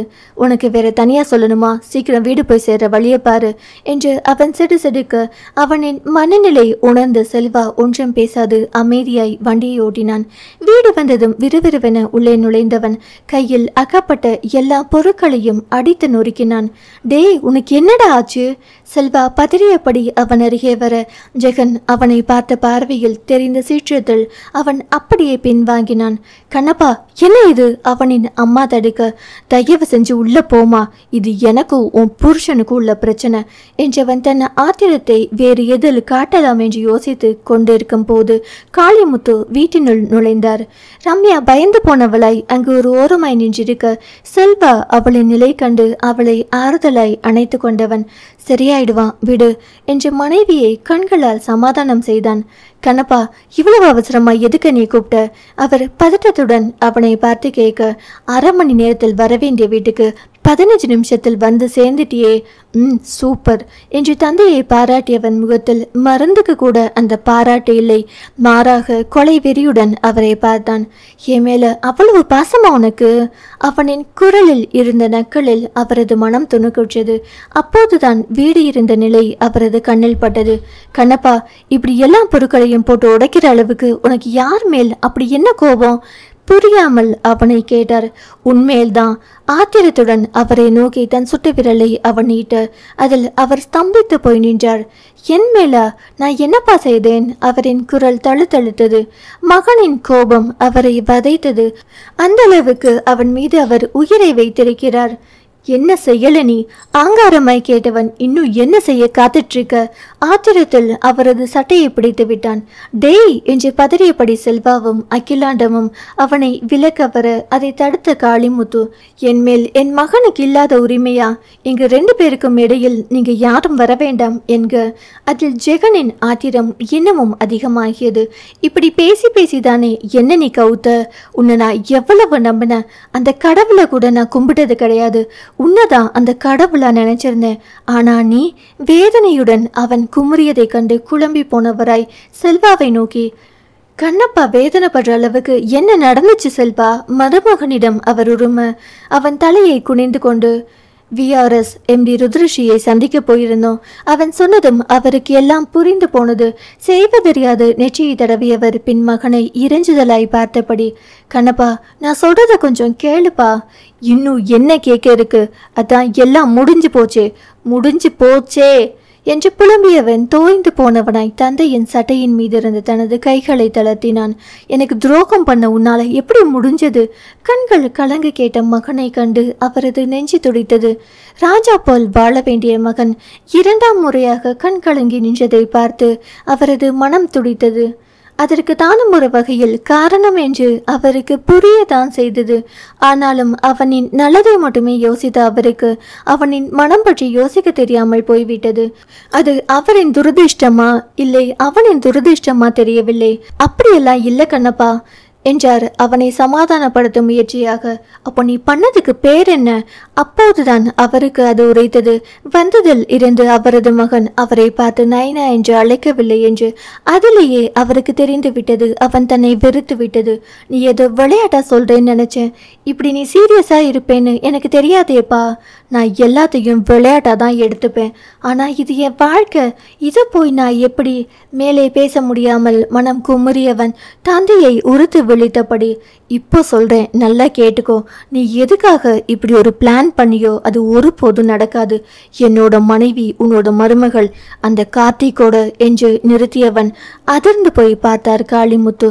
சித்தாராதான், அதில் எந்த மாற்றமும் இல்லை. இதையும் நீ ஏதாவது பிளான் பண்ணி தடுக்க முடிஞ்சா தடுத்து பாரு என்று தந்தைக்கு சவால் விட்டவன். ஆனா முன்ன மாதிரி ஏமாற நான் ஒன்றும் முட்டாள் இல்லை என்று சொல்லியவன் டீப்பாய் மீது இருந்த கார் சாவியை எடுத்துக்கொண்டு வெளியேறினான். கார் சாவியை எடுக்கும்போது பதறி போய் தடுக்க வந்த செல்வாவை அலட்சியப்படுத்திய ஜெகன் மீண்டும் அவன் தடுக்க முன் காரில் ஏறி பறந்திருந்தான். கண்ணப்பா! அவன் பின்னே வந்த காளிமுத்து அவன் காரில் ஏறி சென்றதை கண்டு அலறினார். மகன் செல்லும் வேகம் கண்டு அவர் மனதில் பீதி கிளம்ப அதற்கு மேல் நிற்க முடியாமல் அவர் உடல் தள்ளாடியது. அவரை செல்வா தனது கைகளில் தாங்கி பிடித்து கொண்டான். கண்ணப்பா என்று கண் கலங்கியவரை காண சகிக்கவில்லை அவனுக்கு. கோபம் குறைஞ்சா தானா திரும்ப வந்துடுவா மாமா. தனியா கார் எடுத்துட்டு போயிருக்கானே. அச்சத்துடன் சொன்னவரை கண்டு அவனுக்கும் பயமாகத்தான் இருந்தது. ஏற்கனவே ஒரு முறை எல்லோரும் செத்து பிழைத்தது அவனுக்கு ஞாபகம் வந்தது. ஒண்ணுமாகாது மாமா என்று ஆறுதல் சொல்லியவன் அவரை கைத்தாங்கலாய் வீட்டினுள் அழைத்து வந்து அமர வைத்த பிறகு ஜெகனை அலைபேசியில் பிடிக்க முயன்றான். ஆனால் ஜெகன் எடுத்தால்தானே. அடுத்தடுத்து 100 அழைப்பை விடுத்து அவனை வெறுப்பேற்றி அவனை அலைபேசியை எடுக்க வைத்தான் செல்வா. எங்கே இருக்க மச்சி? அவன் கேட்டதற்கு பதில் சொல்லவில்லை ஜெகன். அமைதியாக இருந்தான். செல்வாவின் கையில் இருந்த அலைபேசியை பிடுங்கிய காளிமுத்து, கண்ணப்பா வீட்டுக்கு வாப்பா, எதுவாக இருந்தாலும் பேசி தீர்த்துக்கலாம். இனி அப்பா உன் விஷயத்தில் தலையிட மாட்டேன் என்று அவனிடம் கெஞ்ச, அதை கேட்டு அவன் இடி சிரிப்பு சிரித்தான். இனி என் விஷயத்தில் தலையிட முதல்ல உனக்கு தைரியம்னு ஒன்று இருக்கா? அன்னைக்கு உன்னை நம்பியதால தான் நீ என் விஷயத்தில் தலையிட முடிஞ்சது. ஆனால் இன்னைக்கு அந்த நம்பிக்கை உன் பேரில் எனக்கு இல்லை. ஸோ நீ என்ன உன் அப்பனே நினைச்சாலும் என்னை தடுக்க முடியாது. அவனது பேச்சில் அவர் அதிர்ந்தாலும் அதை வெளியில் காட்டிக்கொள்ளவில்லை. சரிப்பா, நான் தலையிடல, இப்ப நீ வீட்டுக்கு வந்தா போதும். மீண்டும் அவர் கெஞ்ச, என்ன நைனா அன்னைக்கு எனக்கு ஆக்சிடென்ட் ஆயிரும்னு பயப்படுறியா? நக்கலாய் கேட்டவனை கண்டு அவரது இதயம் ஒரு கணம் நெஞ்சு துடித்தது. கண்ணப்பா என்று அவர் அலற, அன்னைக்கு மாதிரி பேக் ஒயரை பிடுங்கி விட இன்னைக்கு உனக்கு நான் கால அவகாசம் கொடுக்கலையே. அவன் பேச்சு அவர் காதல் ஈயத்தை காய்ச்சி ஊற்றியது போல் துடிக்க செய்தது. ஸோ கவலைப்படாம இரு, போனை மாப்பிள்ளை கிட்ட கொடு என்று அதிகாரமாய் அவன் சொல்ல, இயந்திரத்தனமாய் அவர் அலைபேசியை செல்வாவிடம் நீட்டினார். டே மச்சி, ஏண்டா அப்படி பண்ற? என்னைக்கோ நடந்து முடிஞ்சு போன விஷயத்துக்காக இன்னைக்கு சண்டை போட்டுக்கிட்டு இது கொஞ்சம் கூட சரியில்லடா. எதுடா சரியில்லை? இது முடிஞ்சு போன விஷயமா?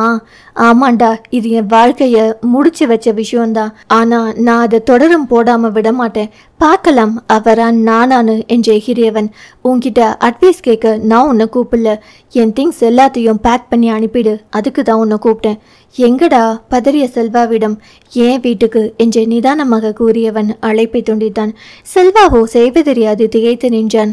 அன்று அலுவலகத்தில் மும்மரமாக வேலையை பார்த்து கொண்டிருந்தாள் ருத்ரேஷி. அப்போது அவளது அறைக்கதவு படீரென்று திறந்தது. கார்த்திகேயன் தான் புயல் போல் உள்ளே நுழைந்தான். அட கார்த்திக், வாங்க வாங்க, என்ன அதிசயமா இருக்கு, இங்க வந்திருக்கீங்க, வீட்டுக்கு வந்திருக்கலாமே என்று அவனை வரவேற்றவள், உட்காருங்க தனது எதிர்ப்புறம் இருந்த நாற்காலியை சுற்றி காட்டினாள். நான் ஒன்னும் உட்கார வரல, உன்கிட்ட பேச வந்த, எரிச்சலுடன் பட்டென்று அவன் சொன்னான். அதை தான் நானும் சொல்றேன் கார்த்திக், உட்கார்ந்துட்டு பேசலாம்னு. அவள் அமைதியாய் பதிலளிக்கவும் வேறு வழி இல்லாமல் அவன் தொப்பென்று நாற்காலியில் அமர்ந்தான். அவனின் செயல் கண்டு அவளுக்கு சிரிப்பு வந்தது. தனக்கு என்ன வேண்டும் என்று கூட தெரியாத வளர்ந்த ஆண்மகனாக அவனை கண்டு அவளுக்கு பரிதாபமாக இருந்தது. அதே சமயம் யதார்த்தம் புரியாமல் நடந்து கொள்ளும் அவனை கண்டு கோபமும் வந்தது அவளுக்கு. கற்பனை உலகில் கவிதையை கிறுக்கிக் கொண்டு திரியும் முட்டாள் மனதுக்குள் அவனை திட்டி தீர்த்தாள். நான் அனுப்பிய டிவோர்ஸ் நோட்டீஸுக்கு நீ இன்னும் பதில் அனுப்பலையே, ஏன்? நேரடியாய் விஷயத்திற்கு வந்தான் அவன். டிவோர்ஸ் கொடுக்க எனக்கு விருப்பம் இல்லைன்னு அர்த்தம். அமர்த்தலாய் சொன்னவளை கண்டு முகத்தை சொல்லித்தான். சொன்னதையே திரும்ப திரும்ப சொல்லாத, இனியும் உன் கூட வாழ என்னால முடியாது, என்ன விட்டு. அது எப்படி முடியும் கார்த்திக்? நீங்க என்னோட கணவர். நான் தான் அந்த உரிமையோ உறவோ வேண்டாம்னு சொல்றேனே, பிற எதுக்கு அதை பிடிச்சு தொங்கிட்டு இருக்க? நீங்க சொல்லிட்டா ஆச்சா கார்த்திக், இன்னமும் அந்த உரிமை இருக்குன்னு தான் நான் சொல்றேன் என்று நிறுத்தி அவனது முகத்தை கூர்ந்து பார்த்தவள் பின் தன் கையில் இருந்த பேனாவை உருட்டியபடி, என் கனவுங்கிறதால தான் நீங்க யாரோட அனுமதியும் இல்லாம இப்போ என்னை வந்து பார்க்க முடிஞ்சது. நீங்களே வேண்டாம்னு நினைச்சாலோ இந்த உரிமை உறவு உங்க கூடவே வந்துதான் ஆகும் என்று தன் இரு தோள்களையும் ஸ்டைலாக குலுக்கியவள். வேற பேச்சு இருந்தா பேசுங்க கார்த்திக், இல்லை கிளம்புங்க, எனக்கு நிறைய வேலை இருக்கு. விருப்பம் இல்லாம எதுக்கு என்ன உன் கூட வாழ சொல்ற? எனக்கு உன்னை பிடிக்கல பிடிக்கல பிடிக்கல, போதுமா? ஏறக்குறைய கத்திய கார்த்திகை கண்டு அவளது மனதில் பலவித உணர்ச்சிகள் வெடித்து சிதறியது. ஆத்திரத்தில் விருட்டென்று நாற்காலியில் எழுந்தவள் மேசை மீது தன் இரு கைகளையும் ஆங்காரமாய் ஓங்கி தட்டியவள். இப்ப சொன்னது ஏண்டா என்னை பெண் பார்க்க வந்தப்போ நீ சொல்லல? இல்ல அட்லீஸ்ட் என் கழுத்தில் தாலி கட்டும் போதாவது நீ சொல்லியிருந்தா நான் என் மனமேறியிலேயே இந்த கல்யாணத்தை நிறுத்தி இருப்பேனே. அப்போ எல்லாம் ஒன்றும் சொல்லாமல் என் கழுத்தில் தாலி கட்டிட்டு இப்போ அதுவும் 1 வருஷம் கழிச்சு டிவோர்ஸ் வேணும்னு நீ கேட்டா நான் தூக்கி கொடுத்துடுவேனா? என்ன அந்த மாதிரி பொம்பளை நினைச்சியா? நீ வானா வரதுக்கும் போனா போறதுக்கும் நான் ருத்ரஸ்ரீடா. ஒரு சொல் ஒரு செயல்னு வாழ்க்கைய பாலிசி போட்டு வாழ்கிறவள், எதிலும் நிலையாய் நிற்கிறவள், அதிலும் கல்யாணத்தில் இன்னும் கூடுதலா நிலைச்சு நிற்க விரும்புகிறவள். என்ன பத்தி தெரியாம நீ பேசுற கார்த்திக், இதுக்கான விளைவுகளை இனிதான் நீ சந்திக்க போற. படபடவென புரிந்தவளை கண்டு கார்த்திகேயன் வாயடைத்து போனான். அவள் கூறியது அனைத்தும் உண்மைதானே, அதில் ஒன்று கூட பொய்யில்லையே. இதில் கூடுதலா இன்னொன்றையும் நீ சேர்த்துக்கோ ருத்ரா. உன்னை விரும்பிதான் நேசித்துதான் நான் கல்யாணம் பண்ணினேன், அதையும் நீ சேர்த்துக்கோ. அவனின் மனம் துயரத்துடன் நினைத்தது. யார் மனதை யார் அறிவாரோ? ஆளில்லா வீதியில் நீயும் நானுமாய் கைகோர்த்து நடக்க வேண்டும் என்பது என் ஆசை. ஆர்ப்பாட்ட தொழிலுலகில் என் கைகோர்த்து கர்வத்துடன் நடக்க வேண்டும் என்பது நீ ஆசைப்பட்டாய். அமைதியான மாலையில் கடல் அலையில் உன்னோடு சேர்ந்து கால் நினைக்க வேண்டும் என்பது என் ஆசை. நீயோ கடல் நீரை குடிநீராய் மாற்றி பாட்டிலில் அடைத்து விற்று எப்படி கல்லா கட்டலாம் என்று யோசிப்பாய். மொட்டை மாடி பௌர்ணமி நிலவில் உன்னை என் கையணைவில் வைத்துக்கொண்டு அந்த மாசற்ற பால் நிலவை ரசிக்க வேண்டும் என்பது என்ன ஆசை. நீயோ அந்த நிலவில் பிளாட் போட்டு விற்றால் எப்படி இருக்கும் என்று கண்கள் மின்ன ஆசையுடன் கேட்பாய். நான் வட துருவம் என்றால் நீயோ தென் துருவம். எதிரெதிர் துருவங்கள் தான் ஒன்றை ஒன்றே இருக்குமாம். ஆனால் இங்கோ ஈர்ப்பதற்கு எந்த ஒரு விஷயமும் நம்மிடையே இல்லையடி பெண்ணே. வாழ்க்கையை ரசித்து வாழ நினைக்கிறவன் நான், வாழ்க்கையை இயந்திர கதியில் வாழ்பவள் நீ. நீயோ யதார்த்தவாதி, நானோ கற்பனையில் கனவு காணும் சாமானியவாதி. எத்தனை முரண்பாடுகள் நம்மிடையே. இதில் சேர்ந்து வாழ சொல்லி நீ என்னை வற்புறுத்துகிறாய். இறுதியில் மூச்சு முட்டி நான் வீழ்ந்து போவேன், அது உறுதி. அதுதான் உனக்கு வேண்டுமா பெண்ணே? என் உயிரையும் இழக்க நான் தயார்தான். ஆனால் அது என்னை காதலிக்கும் பெண்ணிற்காக மட்டுமே. அந்த பெண் நீ இல்லையடி. புரிந்து கொண்டு எனக்கு விடை கொடு, என் மனைவியான என் இனிய எதிரியே. அத்தியாயம் 8. ஒன்றும் பேசாது அமர்ந்திருந்த கார்த்திகேயனை பார்க்க பார்க்க ருத்ரஸ்ரீக்கு ஆத்திரம் தலைக்கேறியது. கோடிக்கணக்கில் செலவு செஞ்சு ஊரில் இருக்கிற விஐபி அத்தனை பேரையும் அழைச்சு எல்லோரும் பிரமிக்கும்படி பிரம்மாண்டமா நடந்த நம்ம கல்யாணத்தை 10 ரூபா கூட பெறாத காகிதத்தால் நிர்ணயிப்பதை பொறுமையா பார்த்துக்கிட்டு இருக்க நான் என்ன கேனச்சியா? ஆங்காரம் சற்றும் குறையாமல் கத்தியவள். கார்த்திக், நம்ம கல்யாணம் தோற்று போறத நான் விரும்பல. எனக்கு சமுதாயத்தில் என் கௌரவம் ரொம்ப முக்கியம். டிவோர்ஸ்ங்கிற அவமானத்தோட என்னால வாழ முடியாது. நிர்தாட்சண்யமாய் அவன் கேட்ட விவாகரத்தை தர மறுத்தாள் அவள். இதுதான் ருத்ரா உன் பிரச்சனை. எப்ப பாரு சமுதாயம் அது இதுன்னு பேசிக்கிட்டு. உனக்கு கனவுங்கிற ஸ்டேட்டஸுக்கு நான் வேணும், மற்றபடி உனக்கு என் மேல பாசமோ நேசமோ கிடையாது. அந்த நிலையிலும் அவன் அழகாய் காதல் என்கிற வார்த்தையை தவிர்த்தான். அடிப்படை அன்பே இல்லாத ஒருத்தியிடம் காதலை பற்றி பேச அவனுக்கும் விருப்பமில்லை அப்படின்னு நீயா நினைச்சுக்கிட்டா அதுக்கு நான் பொறுப்பில்லை. அப்படி சொன்னவளை கூர்ந்து பார்த்தான் அவன். பின் அவன் முகத்தில் எள்ளல் தோன்றியது. நான் உன் கணவன் தானே? இதில் இன்னும் உனக்கு என்ன சந்தேகம் கார்த்திக்? அப்போ உன் கணவனாகிய நான் இன்னொரு பெண்ணை தொட்டு தாலி கட்டியிருக்கேன். அந்த பொண்ணோடு சேர்ந்து அத்தனை பேர் முன்னாடி நிற்கிறேன். அதை பார்த்தும் உன் மனசு துடிக்க வேண்டாம். என் சட்டையை பிடிச்சு நீ சண்டை போட்டு இருக்க வேண்டாம். சாதாரணமா எல்லா பெண்களும் இதுதான் பண்ணுவாங்க. ஆனா நீ அப்படி ஏதும் பண்ணினியா என்றவன். இதுதான் நீ ருத்ரா. எந்த உணர்வுகளையும் உனக்கு வழிகாட்ட தெரியாது, மனம் விட்டு சிரிக்க தெரியாது, பேச தெரியாது. மொத்தத்தில் நீ ஒரு உணர்வற்ற ஜடம். உணர்ச்சிகள் என்பதே உனக்கு கிடையாது. இப்படிப்பட்ட ஒரு ஜடத்தோட வாழ எனக்கு விருப்பமில்லை என்று குரலை உயர்த்தி கத்தியவனை கண்டு ஒன்றும் பேசாது பார்த்தவள் பின் நாற்காலியை இழுத்து போட்டுக்கொண்டு அமர்ந்தவள். ரொம்ப நல்லா பேசுற கார்த்திக், ஆனா வெறும் வாய்ப்பேச்சு வாழ்க்கைக்கு உதவாது. என்ன சொன்ன? நான் ஜடம்னா? அப்படியே வச்சுக்கோ. அதை பத்தி எனக்கு எந்த கவலையும் இல்லை. ஒரு ஆணை நம்பி என் உணர்வுகளை அடகு வைக்க நான் ஒன்றும் முட்டாள் இல்லை. இதை சொல்லும் போது அவளது கண்கள் கனலை கக்கியது. அப்புறம் என்ன சொன்ன? உன்னை வேற பொண்ணோட பார்த்ததும் நான் பொங்கி எழணும்னா நான் ஏன் கோபப்படணும் கார்த்திக்? அது எதுக்கு? அசிங்கமா அத்தனை பேர் முன்னாடி கோபப்பட்டுக்கிட்டு. உனக்கு அவளை பிடிச்சிருக்கு, அவளை கல்யாணம் பண்ணிருக்க, தேட்ஸ் ஆல். நீ எத்தனை பேரை கல்யாணம் பண்ணினாலும் சரி, வச்சிருந்தாலும் சரி, நான் தான் உன் லீகல் ஒய்ஃப். அதில் எந்த மாற்றமும் இல்லை. நீ சொன்ன மாதிரி என் சோஷியல் ஸ்டேட்டஸை நான் மதிச்சே ஆகணும். ஸோ உனக்கு நான் டிவோர்ஸ் தரதா இல்லை. இப்போ நீ போகலாம் கார்த்திக் என்றவள் தன் முன் இருந்த கோப்பை கையில் எடுத்தாள். தான் இத்தனை தூரம் பேசியும் அவள் ஆரம்ப இடத்திலேயே வந்து நிற்பதை கண்டு எரிச்சல் அடைந்தவன் கோபத்துடன் அவள் கையில் இருந்த கோப்பை பறித்து தூர எறிந்துவிட்டு, நீ எல்லாம் ஒரு பொண்ணாடி. நீ ஒரு பொண்ணா இருந்திருந்தா நான் உன் கூட குடும்பம் நடத்தி இருப்பேனே. ஆனா நீ ராட்சசிடி. மனுஷன் உணர்வுகளை புரிஞ்சுக்காத அரக்கி நீ என்று கத்தியவன் பின் தணிந்து ப்ளீஸ் ருத்ரா, 2 பேருக்கும் பிடிக்காத வாழ்க்கையை நாம ஏன் அடுத்தவங்களுக்காக வாழணும் என்றவனை இடைமறித்து, நான் பிடிக்கலன்னு சொன்னேனா உங்கூட வாழ்வதற்கு நான் தயார்தான், நீதான் என் கூட வாழ தயாரா இல்லை, அதுக்கு நான் என்ன பண்ண முடியும் கார்த்திக் என்றவளை பார்த்து சீ என்பது போல் அரவறுப்பில் முகத்தை சொல்லித்தவன், ஒரு இயந்திரத்துடன் வாழ எனக்கு விருப்பம் இல்லை, உயிரும் உணர்வும் உள்ள என் சித்துவோட காதலோட வாழத்தான் நான் விரும்புகிறேன். அவன் குறி பார்த்து அடித்து அவள் மனதை காயப்படுத்தினான். ஆனால் அதற்கெல்லாம் அசரவாள ருத்ரஸ்ரீ உதட்டில் இளம் புன்னகையுடன் அவனை பார்த்தவள், நம் நாட்டில் எத்தனையோ கணவன் மனைவி அப்படிதான் வாழ்றதா நான் நினைக்கிறேன், யாரும் உன்னை போல் முட்டாள்தனமா உளறிக்கிட்டு தெரியல என்றவள் பின் நக்கல் சிரிப்புடன், ஓ அப்போ அவ கூட வாழவே ஆரம்பிச்சாச்சா, குட். மனதுக்குள் எதையோ கணக்கு போட்டவள், நீ செம்ம ஃபாஸ்ட் தான் கார்த்திக். கிண்டலாய் சொன்னவளை கண்டு அவனது முகம் அவமானத்தில் கஞ்சி போனது. அதை கண்டு அவளது முகத்தில் கோபம் ருத்ர தாண்டவம் ஆடியது. நெஞ்சு எரிமலையாய் குமுறி வெடிக்க, கண்களில் தீப்பொறி பறக்க பேரு கேட்டார் போல் ருத்ரமூர்த்தியாய் மாறி அவனை எரித்து விடுவது போல் பார்த்தவள், நீ இவ்வளோ தூரம் வந்ததுக்கு அப்புறமும் நான் அமைதியா இருந்தா நான் மனுஷியே இல்லை. இந்த ஜென்மத்தில் நான் உனக்கு விவாகரத்து கொடுக்கறதா இல்லை. அவ கூட பேருக்கு நீ வாழலாம், சந்தோஷமா இருக்கலாம், ஆனா என்னைக்குமே அவ உன்னோட மனைவியாக முடியாது. நீ சாகும் வர நாம் தான் உன் மனைவி, அதே மாதிரி நீ சாகும் வரை அவ உன்னோட வைப்பாட்டி தான், நீ வச்சுக்கிட்டவ தான். கடைசி வர அவளுக்கு நீ வாங்கி கொடுக்க போற பட்டம் என்னன்னு உனக்கு தெரியுமா? சின்ன வீடு என்றாள் கேலியாய். அவ்வளவு நேரம் பொறுமை காத்த கார்த்திக் சித்தாராவை பற்றி அவள் கீழ்த்தரமாய் பேசியதும் வெகுண்டெழுந்தான்.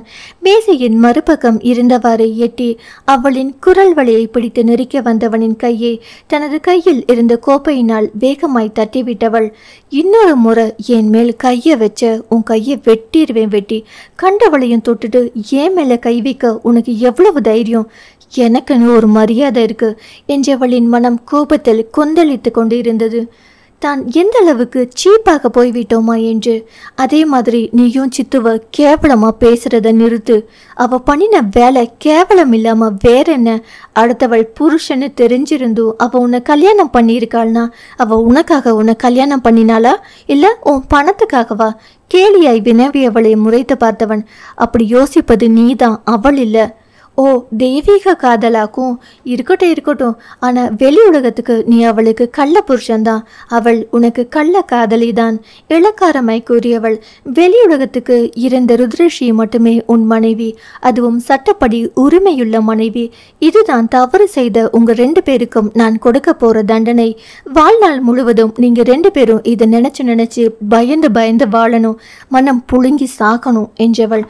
கல்யாணம்னா உனக்கு அவ்வளவு விளையாட்ட போச்சுல கார்த்திக், அதுக்கு எவ்வளவு பவர் இருக்குன்னு இனிதான் நீ பார்க்க போற. அதே மாதிரி நான் யாரு, என்னோட பவர் என்னன்னு உனக்கு காட்டுவேன். அவளின் பேச்சில் அவன் சற்று அசந்து போய் நின்றாலும் அவனும் ஒரு தொழிலதிபன் இல்லையா?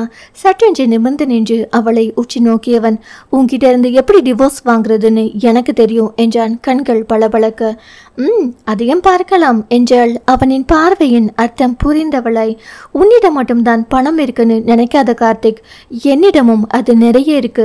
பணம் பாதாளம் வர பாயும்னு நீ கேள்விப்பட்டதில்ல, இனி அதை நீ கேள்விப்படுவ என்றால் சற்றும் தன் கெத்தை விடாமல். அப்படியா, எனக்கு தெரியாதே என்று இளக்காரமாய் உதட்டை பிதிக்கியவன். அப்படின்னா உன் பணத்தை வச்சு ஏன் உன் பிரச்சனையை சரி பண்ண முடியாம போனது ருத்ரஸ்ரீ மேடம்? கேலியாய் வினவியவனை கூர்ந்து பார்த்தவள். இந்த பிரச்சனைக்கு பின்னாடி நீ இருக்கேன்னு தெரிஞ்சிக்காத அளவுக்கு நான் உன்னை முட்டாள் இல்ல கார்த்திக். அப்படி இருந்தும் நான் உன்னை விட்டு வச்சதுக்கு காரணம் நீ என் கணவன்கிற உறவினால்தான்.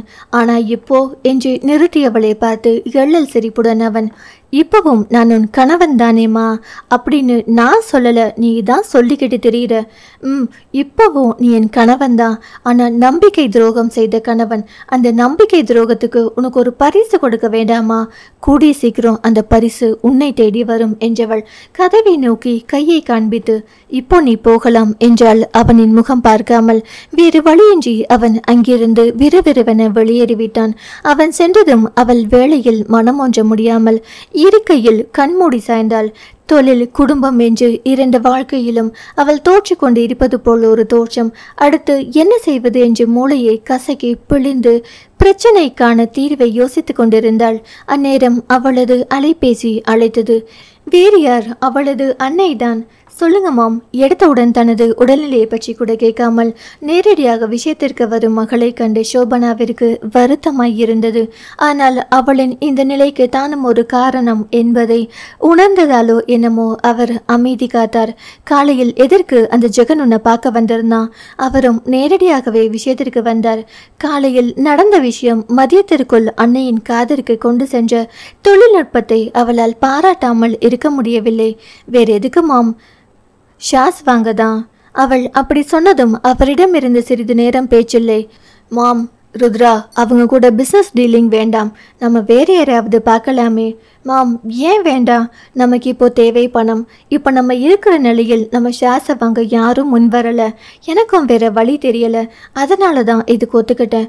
அது கூட பத்தாது தான், இன்னும் அதிக ஷேர்ஸ் விற்கலாம்னு ஒரு ஐடியா கூட இருக்கு. நீ சொல்றது சரிதான். இருந்தாலும் அவர் இழுத்ததும் அவளுக்கு கோபம் வந்துவிட்டது. மாம், இதுதான் என்னோட முடிவு, இதில் நீங்க தலையிடாதீங்க என்றாள் இறுதியாக. சரி ருத்ரா, உனக்கு எது விருப்பமோ அதை செய் என்று அழைப்பை துண்டிக்க போனவர் பின் கார்த்திக் என்ன சொல்றான் ருத்ரா? கணவனின் பெயரை கேட்டதும் அவளின் கோபம் வெடித்தது. அவன் என்ன சொல்லுவான்? அவளை கல்யாணம் பண்ணிக்கிட்டு சந்தோஷமா குடும்பம் நடத்திக்கிட்டு இருக்கான். ஊர் உலகத்தில் இல்லாதவன் நினைச்சு என் தலையில் கட்டி வச்சிங்களே, உங்களை சொல்லணும், பக்கா ஃப்ராட் அவன். அவனால் தொழிலில் நஷ்டம், குடும்பத்தில் கஷ்டம், இன்னும் என்ன செய்ய காத்திருக்கானோ? சராசரி பெண்ணாய் அன்னையிடம் அவள் படபடக்க அதில் அந்த அன்னையின் மனம் நெகிழ்ந்தது. இந்த அளவிற்காகவாவது அவள் தன் மனதை திறக்கிறாளே என்று அவருக்கு சந்தோஷமாய் இருந்தது. ஆனாலும் மகளின் வாழ்க்கை கேள்விக்குறியாய் மாறி போனதை எண்ணி அந்த தாயுள்ளம் வேதனை அடையத்தான் செய்தது. இப்போ எதுக்கு அவனை பற்றி பேசுகிறீங்க? எல்லாம் நான் பார்த்துக்கிறேன், நீங்கள் உங்கள் ட்ரீட்மெண்ட்டில் கான்சன்ட்ரேட் பண்ணுங்க. டேக் கேர் மாம் என்றவள் அதற்கு மேல் அவர் பேச இடம் கொடுக்காமல் அழைப்பை துண்டித்தாள். தன் பெண்ணின் வாழ்க்கை சரியாகுமா என்று கவலையில் ஆழ்ந்தார் சோபனா.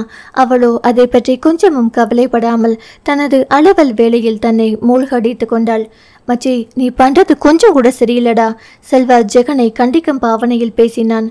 அவனுக்கு வேண்டிய பொருட்கள் எடுத்துக்கொண்டு ஜெகன் தன் சொந்த வருமானத்தில் வாங்கியிருந்து வீட்டுக்கு வந்து சேர்ந்தான் செல்வா.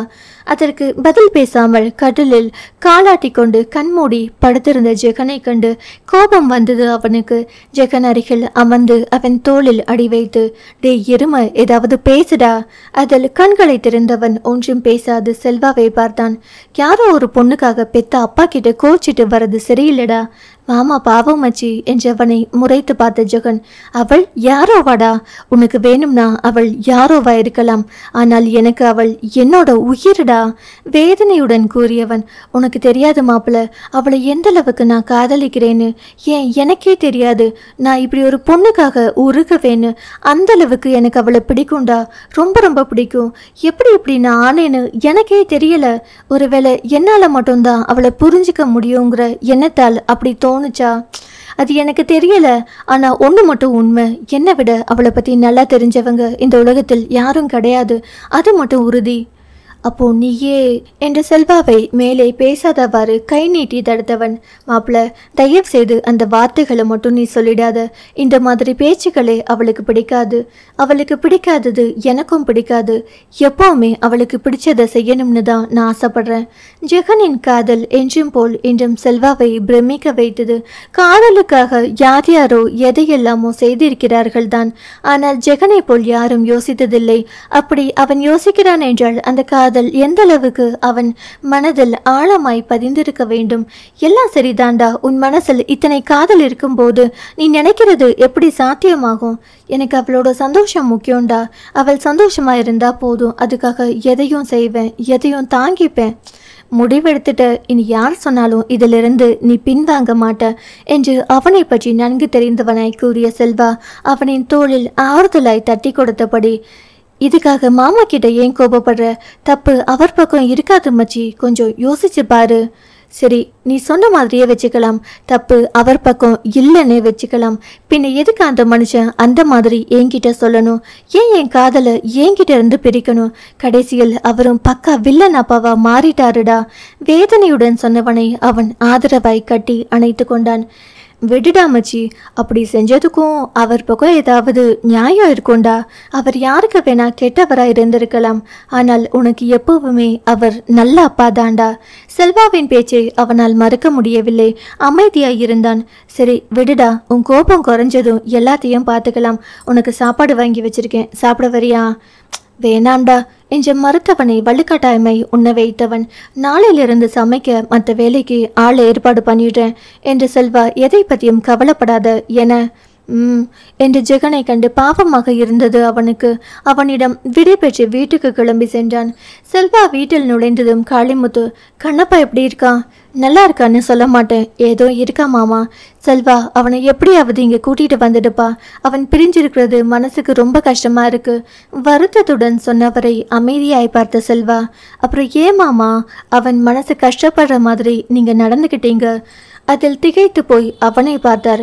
என்ன நடந்துச்சுன்னு நான் கேட்க போறதில்ல, ஆனா ஒன்று மட்டும் நிச்சயமாமா, நீங்க அவன் மனசை கொன்னுட்டீங்க.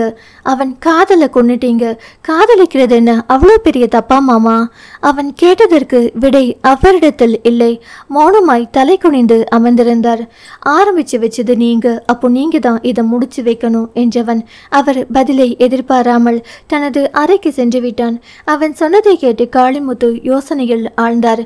என்ன யோசித்தும் பிரச்சனைக்கான தீர்வுதான் அவரிடத்தில் இல்லை. அதுவும் தீர்வாக மகன் கூறிய விஷயத்தை அவரால் ஜீரணிக்க முடியவில்லை. கண்ணப்பா, உன்மேல் பாசம் இருக்குதா, அதற்காக நீ பஞ்ச எல்லாத்தையும் பொறுத்துட்டு போவேன்னு நினைக்காத. உனக்கு எது நல்லதுன்னு எனக்கு தான் தெரியும். உன் வாழ்க்கையை நான் பார்த்துக்கிறேன் என்று மனதில் உறுதியாய் நினைத்தவரிடத்தில் பழையபடி நிமிர்வு வந்தது. அன்று கார்த்திகேயனின் பெற்றோருக்கு 16ஆம் நாள் காரியம் நடைபெற ஏற்பாடு செய்யப்பட்டிருந்தது. நெருங்கிய உறவினர்கள் கூடி நிற்க ஐயரை வைத்து சடங்குகள் செய்து கொண்டிருந்தனர். அப்போது ஐயர் அவனை மனைவியுடன் வந்து நிற்க சொல்ல அவன் கண்களால் சித்தாராவை அருகில் அழைத்தான்.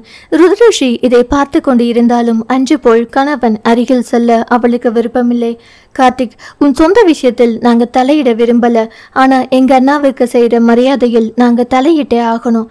அவருக்குன்னு சமுதாயத்தில் மதிப்பு மரியாதை இருக்கு. நீ கூட்டி வச்சு குடும்பம் நடத்துற இவளெல்லாம் என் அண்ணனுக்கு காரியம் பண்ணக்கூடாது. என்ன பிரச்சனை இருந்தாலும் ருத்ரா தான் உன் மனைவி, அவ தான் இதை செய்யணும். ராகவேந்திரன் உடன் பிறந்த தங்கை கட்டன் ரைட்டாக சொல்ல அதை மற்றவர்களும் அப்படியே ஆமோதித்தனர். அதை கேட்டு சித்தாரா அழுது கொண்டே உள்ளே சென்று விட்டாள். அவளை சமாதானப்படுத்த முடியாமல் பெற்றோருக்கு செய்ய வேண்டிய காரியங்கள் கார்த்திகை தடுக்க என்ன செய்வது என்று தெரியாமல் விழித்தான் அவன். ருத்ரா, நீ வாமா. அந்த அத்தையம்மாள் அவளை அழைக்க ருத்ரஷி ஒருவித கர்வத்துடன் அவனை பார்த்தவாறு அங்கு வந்து நின்றாள். மறந்தும் அவளது மூச்சு காற்று கூட அவன் மீது படவில்லை. நான் சொன்னதை செஞ்சிட்டேன் பாத்தியா? அவளின் கண்கள் இருமாப்பாய் அவனை பார்த்தது. உனக்கு இருக்குடி. அவளின் கர்வம் கண்டு அவன் பல்லை கடித்தான். காரியம் முடிந்ததும் வக்கீல் ருத்ரஷியிடம் வந்து, கொஞ்சம் வெயிட் பண்ணுமா, உங்க மாமனாரோட உயில் படிக்கணும். அதுக்கு நான் எதுக்கு அங்கிள்? அவள் புரியாமல் கேட்டாள். அவரோட மருமகளுங்கிற பந்தம் இருக்கே. அவர் சொன்னதும் அமைதியாய் இருந்தாள். உறவினர்கள் இருக்கும் போதே ராகவேந்தரின் உயிலை எல்லோரின் முன்பும் வாசித்தார் அவர். அதன் சாராம்சம் இதுதான். ராகவேந்தர் தனது அத்தனை சொத்துக்களையும் அவரது மகன் கார்த்திகேயன், மருமகள் ருத்ரஷி இருவருக்கும் பிறக்கும் பிள்ளைகளுக்கு எழுதி வைத்திருந்தார். பிள்ளைகள் வளர்ந்து பொறுப்பேற்கும் வரை இது எல்லாவற்றையும் ருத்ரஷி தான் நிர்வகிக்க வேண்டும் என்றும் அவரது மகன் கார்த்திகேயன் அவளுக்கு கீழ் ஆக்டிங் மேனேஜராக செயல்படலாம், அதுவும் அவனுக்கு விருப்பம் இருந்தால் என்று தெளிவாக எழுதி வைத்திருந்தார். அதை கேட்டு கார்த்திகிற்கு ஆத்திரம் தலைக்கேறியது. யாரோட சொத்தை யார் ஆள்றது என்று கோபமாக வந்தது. ருத்ரஸ்ரீயோ வியந்து போய் நின்றிருந்தாள். ராகவேந்தருக்கு ஏன் தன் மீது இத்தனை பாசம் என்று அவளுக்கு தெரியவில்லை. ஒரு மருமகளாய் தனது கடமையை அவள் சரிவர செய்தால்தான். இல்லை என்பதற்கில்லை. அதற்காக இப்படி ஒரு முடிவு அவர் எடுக்க வேண்டும் என்றால் தன் எதிர்காலத்தை பற்றி அவருக்கு எந்த அளவுக்கு பயம் இருந்திருக்க வேண்டும். அப்படிப்பட்ட மனிதரின் இறப்பிற்காக அவளது மனம் ஒரு நொடி வருந்தியது. அவ்வளவுதான். அடுத்த நொடி அந்த வருத்தம் மறைய அவள் இளக்காரமாய் கார்த்திகை பார்த்தாள். அதை புரிந்து கொண்டவனாய், எனக்கு எதுவும் வேண்டாம் அங்கிள், எல்லாத்தையும் அவளே வச்சுக்கட்டும். அவளை டிவோர்ஸுக்கு மட்டும் சம்மதிக்க சொல்லுங்க, அது போதும். எனக்கு என் படிப்பு இருக்கு, என் வாழ்க்கையை எனக்கு பார்த்துக்க தெரியும். அவளின் எள்ளலை புரிந்து கொண்டு அவன் திருப்பி அடித்தான். அவ்வளவு சீக்கிரம் உன்னை என்னை விட்டு போக விட்டுவேனா கார்த்திக்?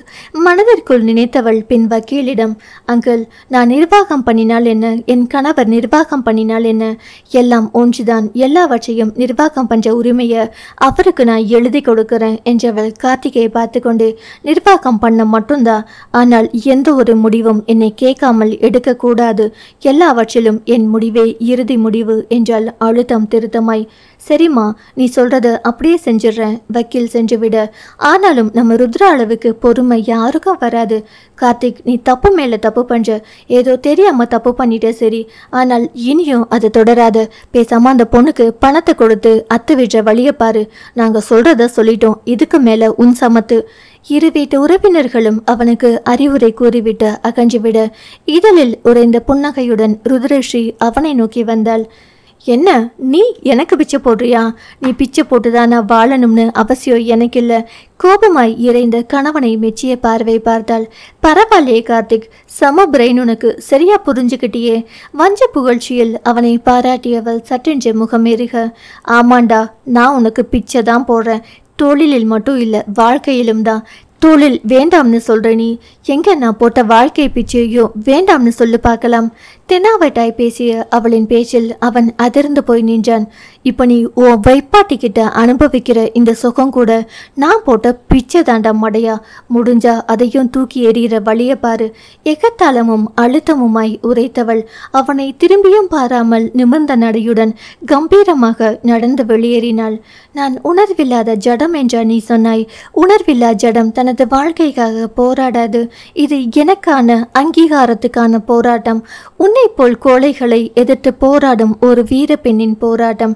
காலம் காலமாய் கல்யாணம் என்கிற பேரில் பெண்ணை அடிமைப்படுத்தும் உன்னை போன்ற ஆண்களுக்கு எதிரான போராட்டம். நான் நலாயினி இல்லை தாசி வீட்டுக்கு உன்னை சுமந்து செல்ல.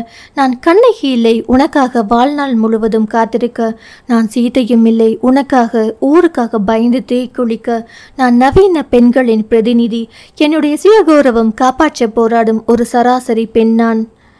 எதற்காகவும் யாருக்காகவும் என் அடையாளத்தை துறக்காமல் நான் நானாக என் சுயத்துடன் வாழ போராடும் கோடிக்கணக்கான பெண்களில் நானும் ஒருத்தி. நீ சூரியனாயிருந்து உன் ஒளியை உள்வாங்கி ஜொலிக்கும் நிலவாய் இருக்குமாறு என்னை நீ பணிக்கிறாய். ஆனால் நான் ஏன் அந்த சூரியனாய் இருக்கக்கூடாது? நானும் அந்த சூரியனாய் தனித்து தகிக்கத்தான் விரும்புகிறேன். என்னை சீண்ட நினைத்து நீ கிட்டே வந்தால் உன்னை சுட்டெரிக்கவும் தயங்க மாட்டேன். உன்னை போல் சராசரியானால் என்னை புரிந்து கொள்ள முடியாது. ஆனால் நீ என்னை புரிந்து கொள்ளும் வரை நானும் உன்னை விடுவதாய் இல்லை.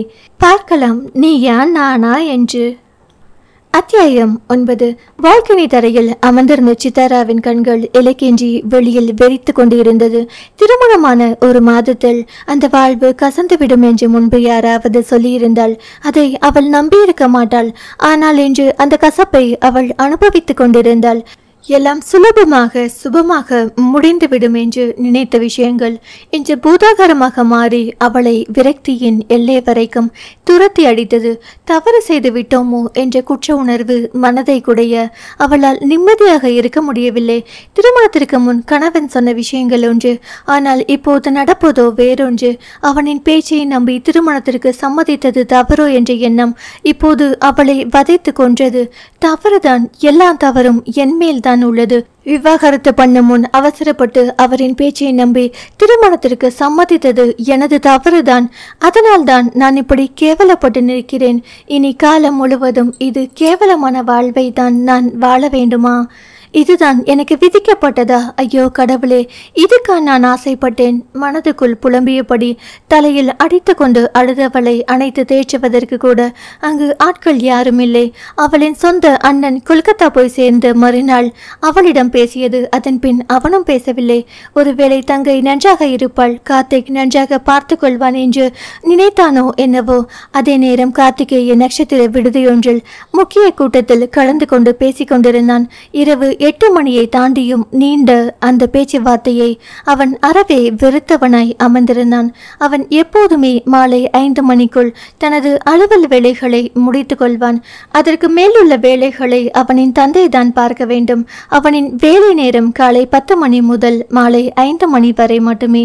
எப்போது ருத்ரஸ்ரீயின் கீழ் அலுவல் பொறுப்புகள் போனதோ அன்றிலிருந்து அவனுக்கு சனி பிடித்து கொண்டது. இந்த 2 வார காலமாக அவள் அதிக வேலை சுமையை அவனின் தலையில் கட்டி அவனை வாட்டி வதைக்கிறாள். சித்தாராவோடு கூட அவனால் அதிக நேரம் செலவிட முடியவில்லை. அதில் மனம் நொந்து போயிருந்தான் அவன். ஒரு வழியாய் பேச்சுவார்த்தை முடிந்ததும் நிம்மதி அடைந்தவனாய் அவன் வீட்டுக்கு கிளம்பினான்.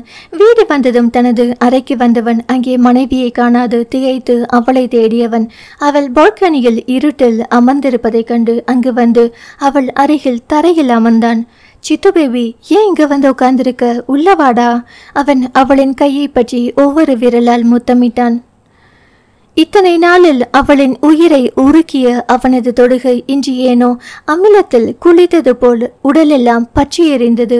வெடிக்கென்று தன் கையை விலக்கி கொண்டாள். சித்து, அவன் புருவங்கள் சுரங்க யோசனையாய் அவளை பார்த்தான். எனக்கு பிடிக்கல. நானா? அவனின் ஒற்றை வார்த்தையில் அவளின் கண்களில் கண்ணீர் ததும்பியது. கண்ணீர் மல்க அவனை பார்த்தவள் அவனை அணைத்து கொண்டு அவன் நெஞ்சில் சாய்ந்தாள்.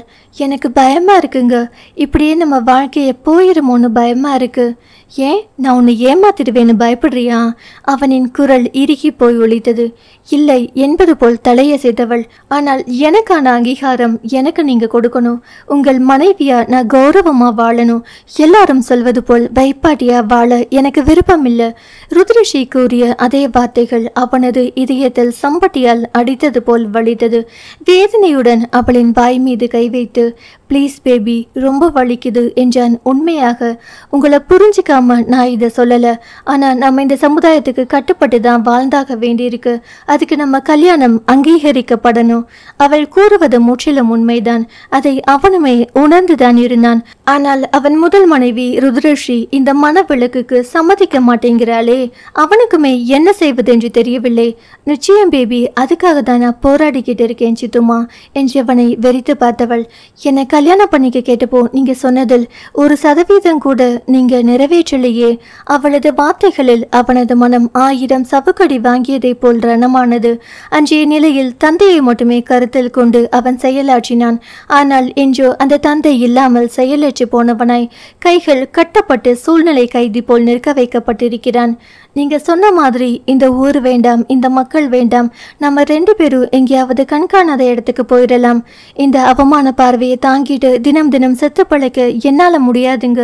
வேலைக்காரி முதல் கொண்டு என்னை கேவலமா பார்க்கிறாள். அவளை கூட அடக்க முடியாமல் என் தவறு என் மனசை உறுத்துதுங்க. கண்ணீர் விட்டவளை கண்டு அவனுக்குமே வருத்தமாகத்தான் இருந்தது. முன்பு இருந்த சூழ்நிலையாக இருந்தால் அவள் சொன்னதை அவனும் செய்திருப்பான் தான். ஆனால் இன்றிருக்கும் சூழ்நிலையில் அப்படி செய்ய முடியாத நிலையில் அல்லவா அவன் இருக்கிறான். முன்பு என்றால் அவனுக்கு சொத்துக்கள் மீது பெரிதாக ஆர்வம் இருந்தது கிடையாது. ஏன், இப்பவும் அது கிடையாதுதான். ஆனால் அவனது சொத்துக்கள் அனைத்தும் ருத்ரஸ்ரீ வசம் சென்றதை ஆண்மகனான அவனால் பொறுத்து கொள்ள முடியவில்லை. என் சொத்துக்களை ஆள அவள் யார் என்கிற ஈகோ பிரச்சனை அவனுள் எழுந்தது. அதை அவன் வசம் எடுக்கும் வரை அவனது போராட்டம் தொடரும். அதை இப்போது சொன்னால் சித்தாரா புரிந்து கொள்வாளா? இல்லை இன்மேல் காதல் இல்லையா என்று கேள்வி கேட்டு அவனை திணற வைப்பாளா? அவன் யோசித்து பார்த்தபோது 2வது தான் அவளது பதிலாக இருக்கும் என்று அவனுக்குமே தோன்றியது. இதுக்கு என்ன பதில் சொல்றதுன்னு எனக்கு தெரியல சித்து. இப்போ இங்க சில பிரச்சனைகள் இருக்கு. அதை தீர்க்காமல் இப்போது என்னால் உன் கூட வர முடியாது. அது தீர வரைக்கும் நீ கொஞ்சம் பொறுத்துதான் ஆகணும் என்று கூறியவன் எழுந்து அறைக்குள் சென்று விட்டான். அவன் சொன்னதை கேட்டு அவள் தான் விக்கித்து போய் அமர்ந்திருந்தாள். 10 நிமிடங்கள் கழித்து அவன் அவளை அழைத்தான். எனக்கு சாப்பாடு வைக்கணுங்கிற எண்ணம் இருக்கா இல்லையா? அவனது அழுத்தமான குரலில் திடுக்கிட்டு போய் அவனை பார்த்தவள் கண்களை துடைத்து கொண்டு எழுந்தாள். உணவு உண்டு அறைக்கு வரும் வரை எந்த பேச்சும் இல்லை அவர்களிடத்தில். படுக்கையில் படுத்ததும் கார்த்திக் அவளை அணைக்க வர, ப்ளீஸ் வேண்டாம்க. கண்ணீர் சிந்தியவளை கண்டு கோபம் கொண்டான் அவன். ஏன், ஏனோ உடலை வைத்து உயிர் வாழ்ற மாதிரி இருக்கு, வீசியை விட கேவலமா போயிட்ட மாதிரி இருக்கு.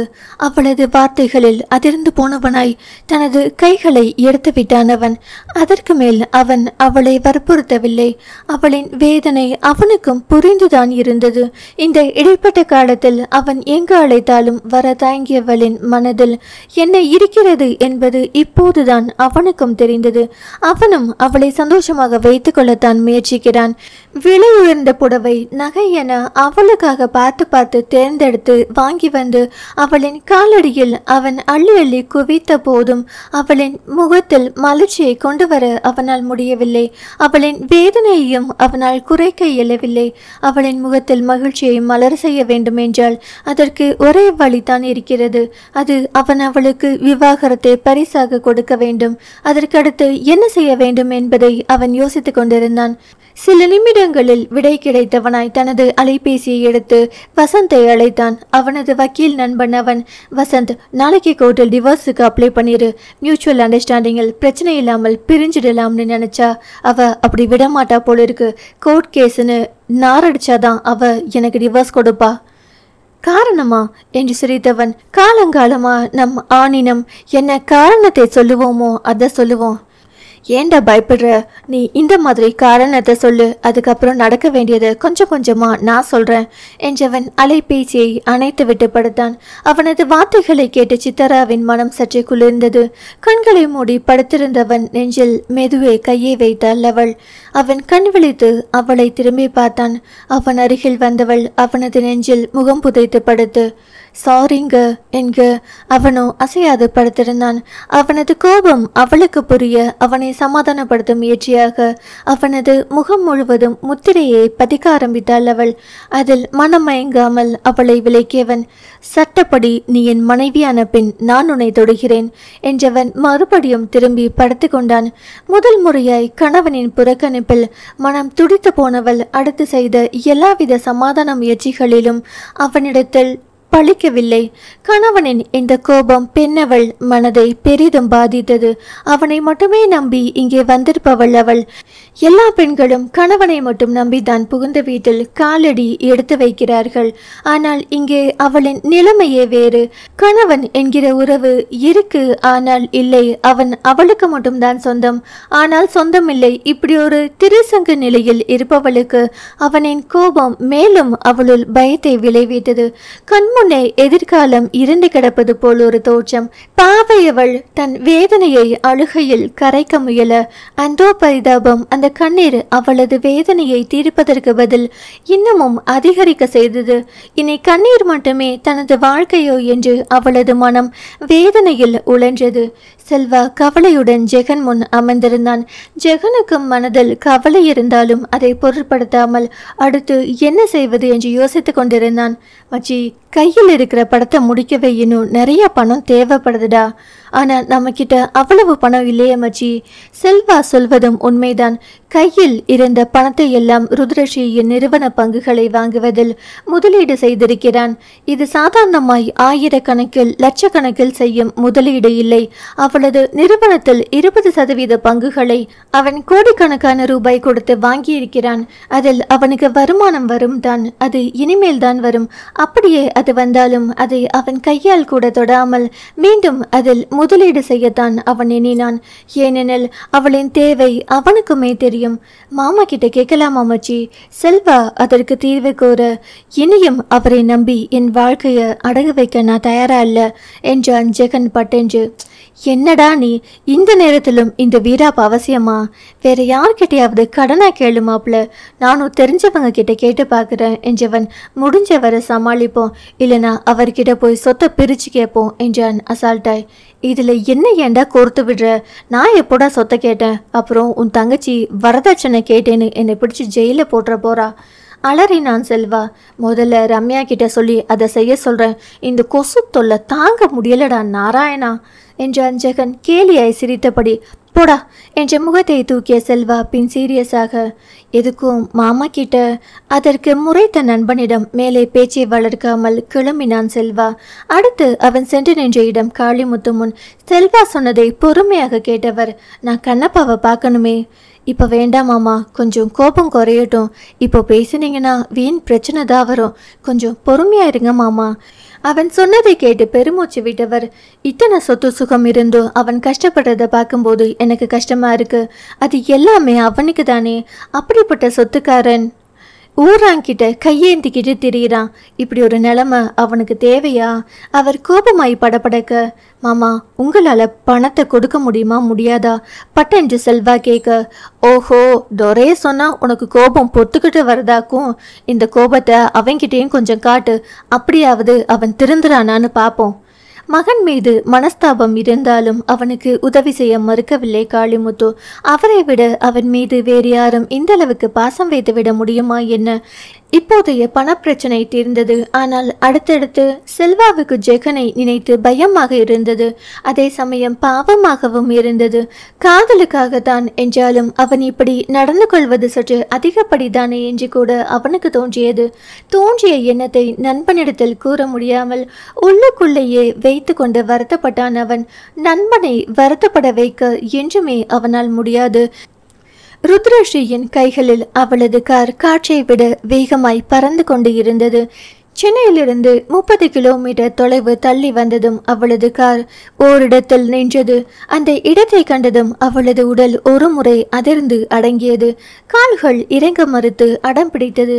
வாழ்க்கையில் அவள் முதலாய் தோல்வியை சந்தித்த இடம் அது.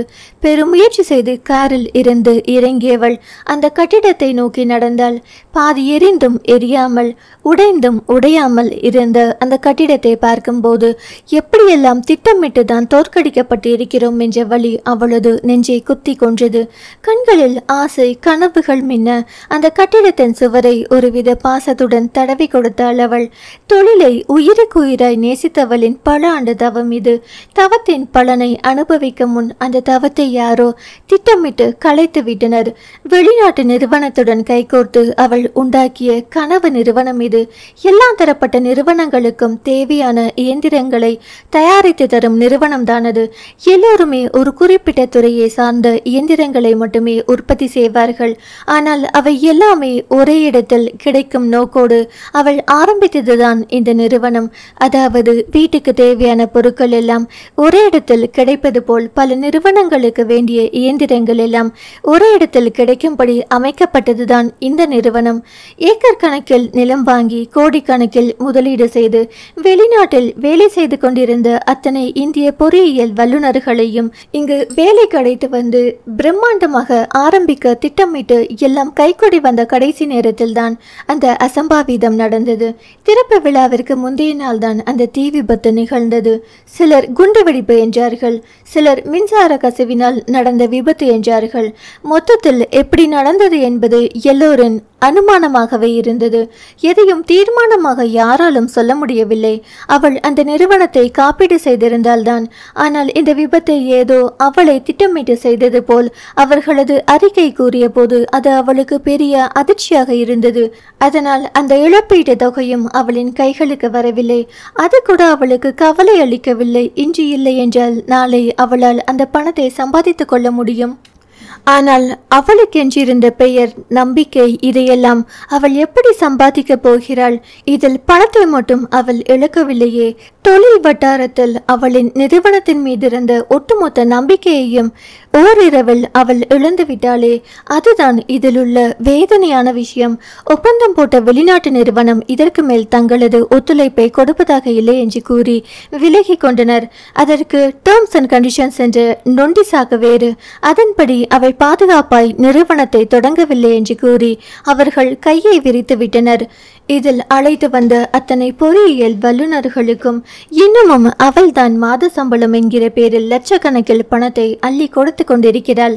அதுவே மாதம் பெரும் தொகை வந்தது.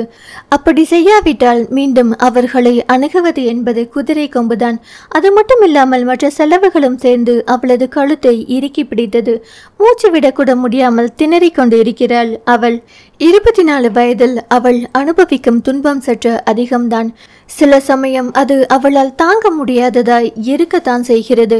ஆனாலும் எல்லாவற்றையும் சமாளிப்பேன் என்கிற தைரியத்தை மட்டும் அவள் இழந்துவிடவில்லை. வாழ்க்கையில் எந்த இடி விழுந்தாலும் சமாளிப்பாள் அவள். அப்படி சமாளிக்காவிட்டால் அவள் ருத்ரஸ்ரீ இல்லையே. இவ்வளவு நாள் தன்னுடைய இத்தனை துன்பத்திற்கும் காரணம் யாரென்று தெரியாமல் திணறிக் கொண்டு இருந்தவளுக்கு இப்போது கொஞ்ச நாளாய் அந்த சந்தேகம் மனதை உறுத்தி கொண்டு இருந்தது. அதிலும் கார்த்திக் அவளிடம் பேசிய பேச்சு அதை மேலும் உறுதிப்படுத்தியவாறு இருந்தது. இன்னும் இந்த கேஸ் விசாரணையில் தான் இருக்கு கார்த்திக். இதில் நீ குற்றவாளின்னு மட்டும் நிரூபணமாகட்டும். அதுக்கப்புறம் என்னுடைய கவனிப்பே வேற மாதிரி இருக்கும் கார்த்திக். 1 2 எத்தனை உயிர், அத்தனைக்கும் நீ பதில் சொல்லி ஆகணும் கார்த்திக். உன் சுயநலத்துக்காக நீ அடுத்தவங்க உயிரை பறிக்க துணிவியா? நீ எல்லாம் மனிதன் தானா கார்த்திக்? கணவனை நினைத்து மனதுக்குள் குமைந்தாள் அவள். நான் என்ன தவறு செய்தேன் அவனின் மனைவியானதை தவிர? அப்படி அவன் என்னை நினைத்திருந்தால் இந்த திருமண பந்தத்தை இப்படி கேலி கூத்தாய் ஆக்கியிருப்பானா? அவளின் மனம் குமுறியது. கண்களை மூடி நின்று கொண்டு இருந்தவளின் மீது ஒரு துளி மழை நீர் விழுந்து அவளை நிகழ்காலத்திற்கு அழைத்து வந்தது. மீண்டும் அந்த கட்டிடத்தை அண்ணாந்து பார்த்தாள். திரும்ப அதை கட்டி எழுப்பி மீண்டும் ஆரம்பிக்க முடியுமா என்று அவள் மனதில் விடையில்லா கேள்வி எழுந்தது. அதற்கு தேவை அளவுக்கு அதிகமான பணம். இப்போது அது அவளிடம் பற்றாக்குறையாக இருக்கிறது.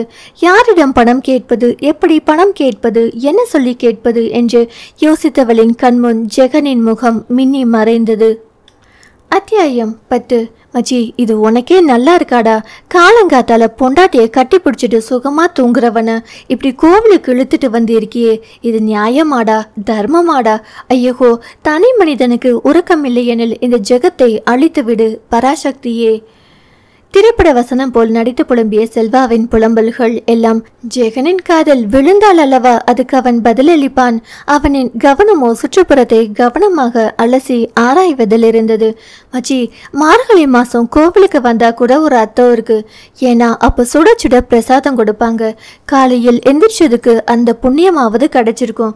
இப்போ இந்த பங்குனி வெயில் காலத்தில் எதுக்குடா நீ இங்க இழுத்துட்டு வந்த?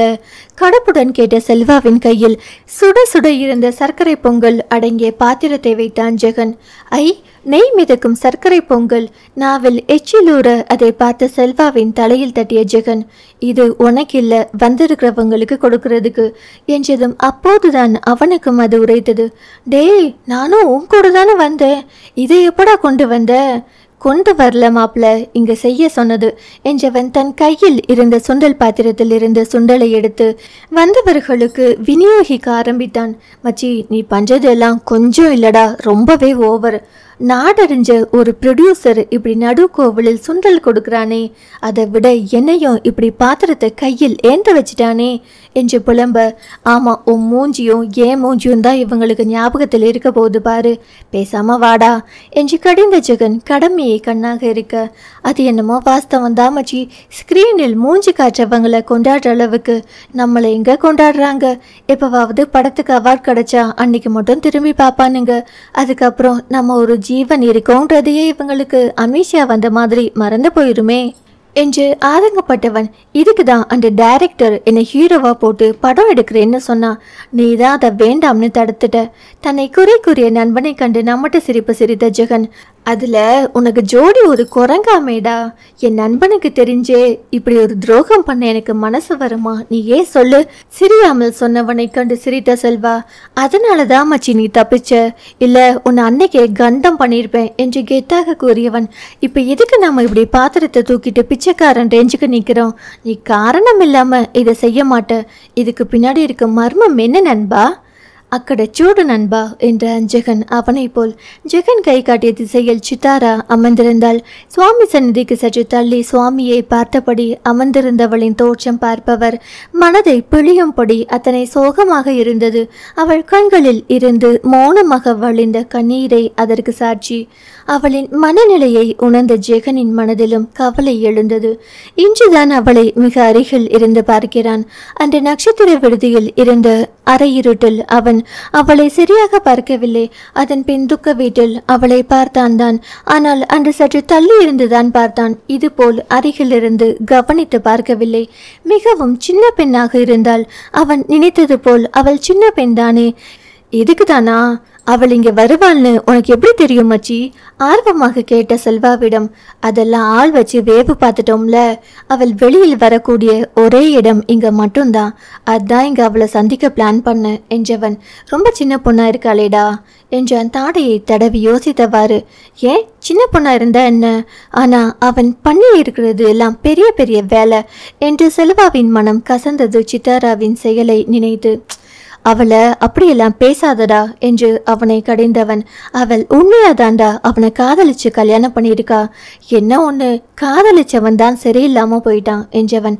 பாரு, அவள் அவனை கல்யாணம் பண்ணிட்டு சந்தோஷமா இருந்திருந்தா இந்த கண்ணீருக்கு அவசியம் என்ன? அடுத்தவளோட கல்யாணத்தை விளையாட்ட நினைச்சதுக்கு பரிசு இது. இன்னமும் செல்வாவின் குரலில் வெறுப்பு மண்டி இருந்தது. அது என்னமோ உண்மைதாண்டா. நம்ம நாட்டில் இன்னமும் கல்யாணத்துக்குன்னு உள்ள பவர் தனிதான் இல்லையாடா என்று எதையோ நினைத்து பெருமூச்சு விட்டவன். இவளை எப்படி இதிலிருந்து வெளிக்கொண்டு வர போறோம்னு தெரியலையே மாப்பிள்ள. போறோம் இல்ல மச்சி, போறேன். இது உன் டிபார்ட்மெண்ட், என்னோடதில்ல. நிர்தாட்சணியமாய் மறுத்து கூறியவனை எரிச்சலுடன் பார்த்த ஜெகன். உருப்படியா ஏதாவது ஐடியா கொடுனா? விதண்டாவாதம் பேசிக்கிட்டு இதுக்கு ஒரு தீர்வு சொல்லுடா. தீர்வா? நானா? அது எதுக்கு மச்சி? நீ தான் ஏற்கனவே தீர்மானம் பண்ணிட்டியே அவளை கல்யாணம் பண்ணி வாழ்க்கை தர போறதா? கிண்டலாய் கூறிய செல்வாவை கண்ணில் வலியுடன் பார்த்தான் ஜெகன். மச்சி, தோழனின் கண்ணில் தெரிந்த வேதனையை புரிந்து கொண்ட செல்வா அவனை வருத்தி விட்டோமோ என்று மனம் பதைத்து போனான். ஏதோ தெரியாம பேசிட்டேன்டா, சாரி என்றவன். நீ சொன்னது தாண்டா நானும் சொன்னேன். சொன்னேன்தான் என்றவன் மேலே பேசவில்லை. அப்போ முதல்ல கார்த்திக்கிட்ட இருந்து அவளை பிரிக்கிற வழியை பார்க்கலாம் மச்சி என்றவன். வா, அவகிட்ட போய் இதை கொடுத்துட்டு வரலாம். ஜெகன் சொல்ல செல்வா ஒன்றும் பேசாது அவனுடன் நடந்தான். எடுத்தவுடன் சித்தாராவிடம் செல்லாமல் அவள் அருகில் இருந்தவர்களுக்கு பிரசாதம் கொடுப்பது போல் கொடுத்துவிட்டு கடைசியாக அவளிடம் வந்து நின்றனர். கையில் பாத்திரத்தை வைத்து கொண்டு நின்ற இருவரையும் கண்டு தனது யோசனைகளை தள்ளி வைத்துவிட்டு சித்தாரா அவர்களை கேள்வியாய் ஏறிட்டாள். என்ன பேசுவது என்று தெரியாமல் விழித்த ஜெகன் சட்டென்று யோசித்து அருகில் இருந்த செல்வாவை கை காண்பித்து, இன்னைக்கு இவனுக்கு பிறந்த நாளுங்க, அதான் பிரசாதம் விநியோகம் பண்றோம் என்றவன் சுண்டலை கரண்டியில் எடுத்து சிறு தொன்னையில் வைத்து அவள் முன் நீட்டினான். போன மாசம் முடிஞ்ச பிறந்த நாளுக்கு இன்னைக்கு கோவில்ல வேண்டுதலாமாச்சி. தன்னை நொந்து கொண்டிருந்த செல்வாவின் தோளில் ஜெகன் இடிக்க அதில் சுதாரித்தவன் தானும் சர்க்கரை பொங்கலை தொன்னையில் வைத்து அவளிடம் கொடுத்தான். ஜெகன் சொன்னதும் சித்தாரா தனது அழுத விழிகளை துடைத்து கொண்டு செல்வாவை பார்த்து புன்னகைத்து, இனிய பிறந்த நாள் வாழ்த்துக்கள் அண்ணா என்று அவனை வாழ்த்தியபடி இருவரிடமிருந்தும் பிரசாதத்தை வாங்கி கொண்டாள். அதில் ஜெகன் மட்டுமல்ல, செல்வா கூட சிறிது அசந்து போய்விட்டான். ரொம்ப நன்றிமா. நெகிழ்ச்சியுடன் நன்றியுரைத்த செல்வாவை கண்டு அவள் வெள்ளந்தியாய் புன்னகைத்தாள். வரேம்மா. ஜெகன் தான் சுதாரித்து கொண்டு அவளிடம் விடைபெற்றவன் செல்வாவை இழுத்து கொண்டு அங்கிருந்து நகன்றான். சற்று தள்ளி அவனை அழைத்து சென்ற ஜெகன், ரொம்ப நல்ல பொண்ணு இல்லையாடா மாப்பிள்ள? அவன் கூறியதை இப்போது ஆமோதித்து தலையாட்டினான் செல்வா. நான் கூட என்னமோ நினைச்சேன்டா, ஆனா பார்த்தா அப்படி தெரியல மச்சி. தன்னோட மன கஷ்டத்தை கூட வெளிக்காட்டிக்காம உன்னை வாழ்த்துறாள்னா எந்த அளவுக்கு நல்ல மனசு அவளுக்கு இருக்கணும். இப்படிப்பட்ட அவள் ஏன் அப்படி பண்ணினாள்? ஜெகனுக்கு மனம் குமரி கொண்டு வந்தது. ஏதோ போதாத நேரம் விடுடா, இந்த சிக்கலிலிருந்து அவளை எப்படி விடுவிக்கிறதுன்னு யோசிடா. அதுதான் மாப்பிள்ளை எனக்கும் புரியல. அவள் கார்த்திக் மேல வச்சிருக்கிற காதல் பொய்யில்ல, அதே சமயம் இந்த உறவும் நிரந்தரம் இல்லை. இதை எப்படி அவளுக்கு புரிய வச்சு அவனை விட்டு விலக வைக்கிறது? நினைக்கும் போதே மனசுக்கு ரொம்ப கஷ்டமா இருக்கு மாப்பிள்ள. மெய்யாகவே ஜெகனுக்கு தான் பண்ண போகும் காரியத்தை நினைத்து வருத்தமாக இருந்தது. மச்சி, இதில் நீ வருத்தப்பட்டதுக்கு ஒன்றும் இல்லை. என கேட்டா அந்த கார்த்திக் இந்த 2 பேருக்குமே துரோகம் பண்ணியிருக்கான். அவன் 2 பேருக்குமே உண்மையா இல்லை. அவன் இவங்க 2 பேருக்குமே புருஷனா இருக்க லாய்க்கில்லாதவன். என்னை கேட்டா இந்த 2 பொண்ணுங்களுமே அவன் வாழ்க்கையிலிருந்து விலகி போறது தான் இவங்க 2 பேருக்குமே நல்லது. இப்படி இவங்க 2 பேரும் அவன் தான் வேணும்னு உருகிற அளவுக்கு அவன் ஒன்றும் யோகியன் இல்லை. படப்படத்தான் செல்வா. செல்வா கூறியது முற்றிலும் உண்மைதான். ஆனால் இதில் சில விஷயங்களை மீற முடியாது, மீறவும் கூடாது. அதுதான் கார்த்திக் விஷயத்தில் ஜெகன் தலையிடாதபடி அவனின் கையை கட்டி வைத்திருக்கும் கார்த்திக்கிற்கு சாதகமான விஷயம். இல்லையென்றால் கார்த்திக் மீதான அவனின் அணுகுமுறையே வேறாக இருந்திருக்கும். அவனை அப்படி செய்ய விடாமல் தடுப்பதும் அந்த தடைதான். அது மட்டும் இல்லை என்றால் நினைப்பதையெல்லாம் நடந்துவிட்டால் மனிதன் ஏன் இவ்வளவு தவிக்கப் போகிறான்? அப்போது அர்ச்சகர் ஒருவர் சித்தாராவிடம் வந்து ஏதோ சொல்ல, முதலில் அதை மறுத்தவள் அவர் மிகவும் வற்புறுத்தவும் அவருடன் இணைந்து சென்றாள். அதை கண்டு அவர்கள் இருவரும் அவளை பின்தொடர்ந்தனர். அவள் சென்ற இடம் கோவிலுக்குள் இருந்த சிறு திருமண மண்டபம். திருமண கோஷ்டி ஒன்று அங்கே கூடியிருந்தது. மணமகன் மணமகள் உட்பட எல்லோருமே வெளிநாட்டுக்காரர்கள். அப்போதுதான் கோவிலில் வைத்து திருமணம் முடிந்திருக்க வேண்டும். மணமகன் மணமகளை நலங்கு செய்வதற்காக ஊஞ்சலில் அமர வைத்திருந்தனர். நலங்கு பாட்டு பாடுவதற்காக தான் சித்தாராவை அழைத்து வந்திருந்தார் அந்த அர்ச்சகர். அவள் இங்கு அடிக்கடி வருவதால் அவருக்கு அவள் நன்கு பரிச்சயம். எல்லோரும் வெளிநாட்டில் இருக்கிறவா, நம்ம நாட்டு ஐதீகப்படி கல்யாணம் பண்ணணும்னு இங்க வந்திருக்கா. அவ யாருக்கோ நலங்கு பாட்டு தெரியாது, அதனாலதாமா உன்னை அழைச்சிட்டு வந்தே குழந்தை. அவர் சொல்லவும் அவளால் அதை மறுக்க முடியவில்லை. அவள் தன் மெல்லிய கரங்களால் அந்த ஊஞ்சலை மெதுவாய் ஆட்டியபடி மென்மையான இனிமையான குரலில் பாட ஆரம்பித்தாள். சீதா கல்யாண வைபோகமே, ஸ்ரீராமா கல்யாண வைபோகமே, சீதா கல்யாண வைபோகமே, ஸ்ரீராமா கல்யாண வைபோகமே. அவளது இனிமையான குரலில் மேமறந்து நின்றிருந்தனர் ஜெகனும் செல்வாவும். வாய் அது பாட்டுக்கு பாடிக்கொண்டு இருந்தாலும் சித்தாராவின் கண்கள் மணமக்களை இமைக்காமல் பார்த்து கொண்டிருந்தது.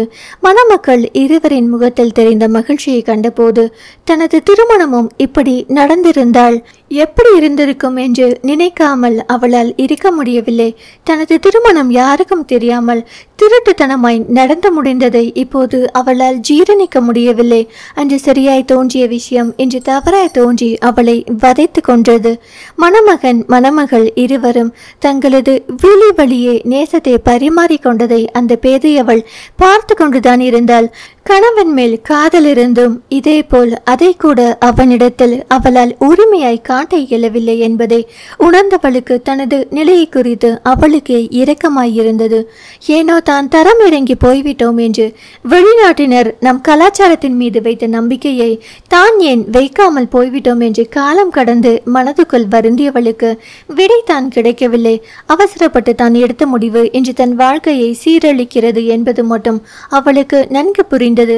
தனது வாழ்வு சீராக கார்த்திக் விரைவில் விவாகரத்து பெற வேண்டும் என்று அந்த கடவுளை பிரார்த்தித்தாள் அவள். அந்த நிலையிலும் அவனை விட்டு விலக வேண்டும் என்று அவள் நினைக்கவில்லை. அந்த அளவுக்கு அவன் மீதான நேசம் அவனின் கைப்பாவையாக அவளை ஆட்டவித்துக் கொண்டு இருந்தது. பாடி முடித்தவள் தனது வருத்தத்தை அடக்கி கொண்டு புன்னகை முகமாய் மணமக்களிடமும் அர்ச்சகரிடமும் விடை பெற்றவள் கோவிலை விட்டு வெளியில் வந்தாள். டேய், அவள் போராடா, போகட்டும் விடுடா என்ற அஞ்சகன் முகம் கொள்ளா புன்னகையுடன் அவன் சொன்னதை கேட்டு விசித்திரமாக பார்த்தான் செல்வா. என்ன ஒரு இனிமையான குரல்! அதை கண்டு கொள்ளாத ஜெகன் அவளின் குரலை சிலாகித்து பாராட்ட, ஆமாண்டா, ரொம்ப நல்லா இருந்தது. செல்வாவும் அதற்கு ஒத்து ஊதினான். இனி அவளுக்கு என்ன செய்யணும்னு நான் முடிவு பண்ணிட்டேன் மாப்பிள்ள. கண்கள் பளிச்சிட சொன்னவனை கண்டு ஒரு நொடி புரியாமல் விழித்தவன். பின்பு புரிந்தவனாய் செல்வாவின் கண்களும் பளிச்சிட்டது. மச்சி கலக்குறடா, நான் நினைச்சது மட்டும் சரினா என் பிளானும் சரியா ஒக்கட்டாகும் மாப்பிள்ள. அதுக்கப்புறம் அந்த கார்த்திகோட நிலைமை. வாய் விட்டு சிரித்த நண்பனின் சிரிப்பு செல்வாவையும் தொற்றி கொண்டது. இந்த சந்தோஷத்தை ஸ்வீட்டோட கொண்டாடலாம் மச்சி என்று செல்வா தனது கையில் இருந்த சர்க்கரை பொங்கலை எடுத்து ஸ்வீட்டடு கொண்டாடு என்று கூறியபடி ஜெகனின் வாயில் வைத்து அடைத்தான். உனக்கொந்தா என்று வாய் நிறைய பொங்கலுடன் குளறியபடி ஜெகனும் பதிலுக்கு பொங்கலை கை நிறைய அள்ளி எடுத்து செல்வாவின் வாயில் வைத்து அமுக்கினான். ஜெகனின் மனதில் பெரும்பாரம் அகன்றது போல் ஒரு நிம்மதி மகிழ்ச்சி தோன்றியது. அன்று காலையில் கேள்விப்பட்ட விஷயம் ருத்ராவின் மனதை வெகுவாய் காயப்படுத்தி இருந்தது. அப்படி காயப்படுத்த வேண்டும் என்று எண்ணித்தானே அவளின் கணவனான கார்த்திகேயன் அப்படி செய்ய நினைக்கிறான். அவள் மனதில் கோபம் ஆளி பேரலையாய் எழ அது அடங்கும் முன் அவள் அவனை அழைத்தாள். அவளின் அழைப்பை நம்மட்ட சிரிப்புடன் சிறிது நேரம் பார்த்த கார்த்திக் அதன் பின்னரே அதை எடுத்தான். எடுத்தாலும் அவன் பேசவில்லை. அவளை ஆரம்பிக்கட்டும் என்று மௌனமாயிருந்தான். கார்த்திக் அவள் அந்த பக்கம் பல்லை கடிப்பது இங்கே அவனுக்கு நன்றாக கேட்டது. அதை கேட்டு அவனுக்கு சிரிப்பு பொங்கியது. ஆனால் அதை வாய்க்குள் அடக்கி கொண்டு மௌனம் காத்தான்.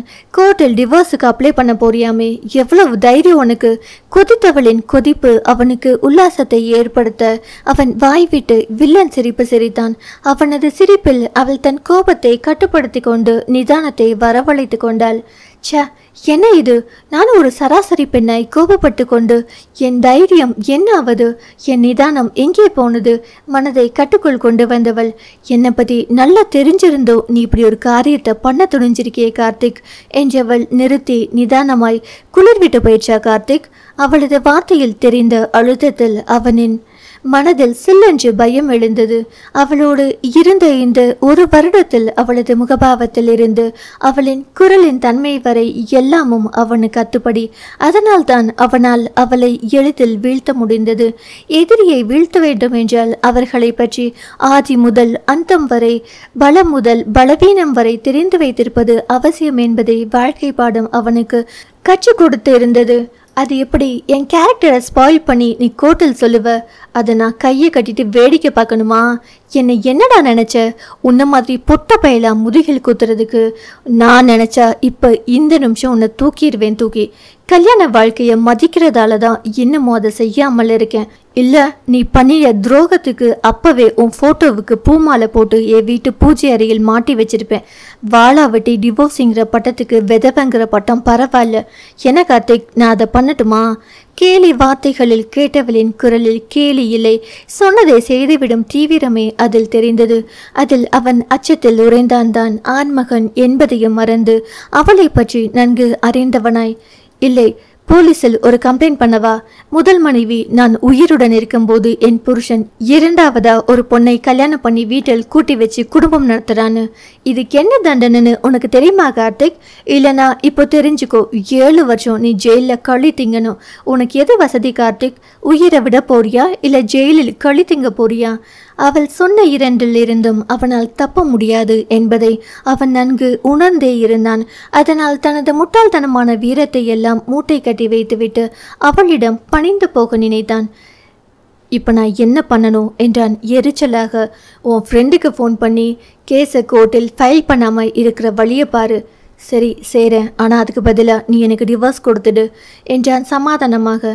நான் தான் சொன்னேனே கார்த்திக், 2 ஆப்ஷன் தான்.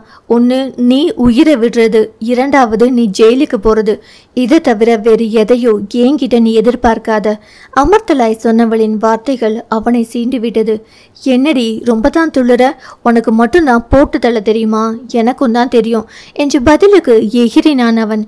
நீ அப்படி நினைச்ச மாத்திரம் உன் உயிர் உன்னிடத்தில் இருக்காது. இப்போ இந்த நியூஸ் எப்படி என் காதுக்கு வந்துச்சோ அதுபோல் அதுவும் எனக்கு தெரிஞ்சிடும் என்றவள் பின்பு தனது குரலில் கடுமை ஏற்றியபடி, உன்னை ரொம்ப சாதாரணமா நினைச்சேன் கார்த்திக், ஆனா நீ ஜெகஜால கில்லாடிங்கிறது இப்பதான் எனக்கு தெரியுது.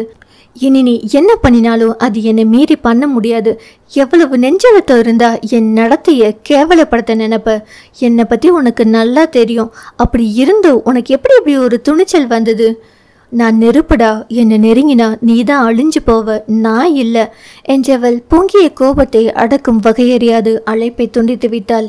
அவள் வைத்த அடுத்த நொடி கார்த்திக் கோபத்துடன் வசந்தை அழைத்தான்.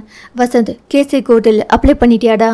கார்த்திக், இப்போ மணி 8 தாண்டா ஆகுது. 10 மணிக்கு மேலே தான் அது செய்ய முடியும். இன்னைக்கு என்னோட முதல் வேலையே உன் வேலை தான் என்றவனை அவசரமாக இடைமறித்து, வேண்டாம்டா, அதை பிறகு பார்த்துக்கலாம் என்ற கார்த்திகின் குரல் வித்தியாசமாக தெரிய வசந்த், என்ன கார்த்திக் உளற? நான் எங்கடா உளறேன்? அந்த ராட்சசி தான் என்னை இப்படி உளர வைக்கிறா என்றவன் ருத்ரா தன்னை மிரட்டியதை கூறாமல், எங்க போயிட போறா, பிறகு பார்த்துக்கலாண்டா என்றான். கீழே விழுந்தாலும் மீசையில் மண்ணோட்டவில்லை என்பது போல். சரிடா என்ற வசந்திடம், முதல்ல உன்கிட்ட வேலை பார்க்குற அந்த 5ஆம் படை யாருங்கிறத கண்டுபிடிச்சு அவனை விளக்குற வழியை பாரு என்று கூறிய கார்த்திக் அழைப்பை துண்டிக்க அவன் பேசியதன் அர்த்தம் புரியாமல் வசந்த் மொழிதான். கார்த்திகின் மனமோ கோபத்தில் கொந்தளித்து கொண்டு இருந்தது. நீ நெருப்பாடி? ஆமா நெருப்பு தான். அதனால தான் என்னால் உன்னை சாதாரணமா நெருங்கி வர முடியல. நீ நெருப்பாய் இருந்துட்டு போ, எனக்கு என்ன வந்தது? ஆனா இனியும் என் வாழ்க்கைய நீ அழிக்க நான் அனுமதிக்க மாட்டேன். என் சீட்டு உரிமையுள்ள மனைவியா எனக்கு வேணும். அதுக்கு நான் என்ன வேணும்னாலும் பண்ணுவேன். நீ நெருப்புனா அதை எப்படி தண்ணி ஊற்றி அணைக்கணுங்கிறது எனக்கு தெரியும். அந்த நாளுக்காக நான் காத்திருக்கேன் என்று நினைத்தவன் மனதில் பழிவாங்கும் எண்ணமே மேலோங்கி இருந்தது. அவனின் உள்ளுக்குள் உறங்கிக் கொண்டிருக்கும் தான் நினைத்ததை சாதிக்கும் சுயநல கார்த்திக் அவன் மனதில் விஸ்வரூபம் எடுத்து நின்றான். கார்த்திகிடம் பேசிவிட்டு அலைபேசியை அணைத்த ருத்ராவின் மனதில் ஆத்திரம் கொழுந்து விட்டு எரிந்தது. அவள் கண்முன் கணவன் மட்டும் கார்த்திக் இருந்திருந்தான் என்றால் கணவன் என்று கூட பார்க்காமல் அவனை அடித்து நொறுக்கி இருப்பாள் அவள். ராஸ்கல், என்னை பத்தி எவ்வளவு கேவலமா நினைச்சிருக்கான் இவனை. பல்லை கடித்தாள் அவள்.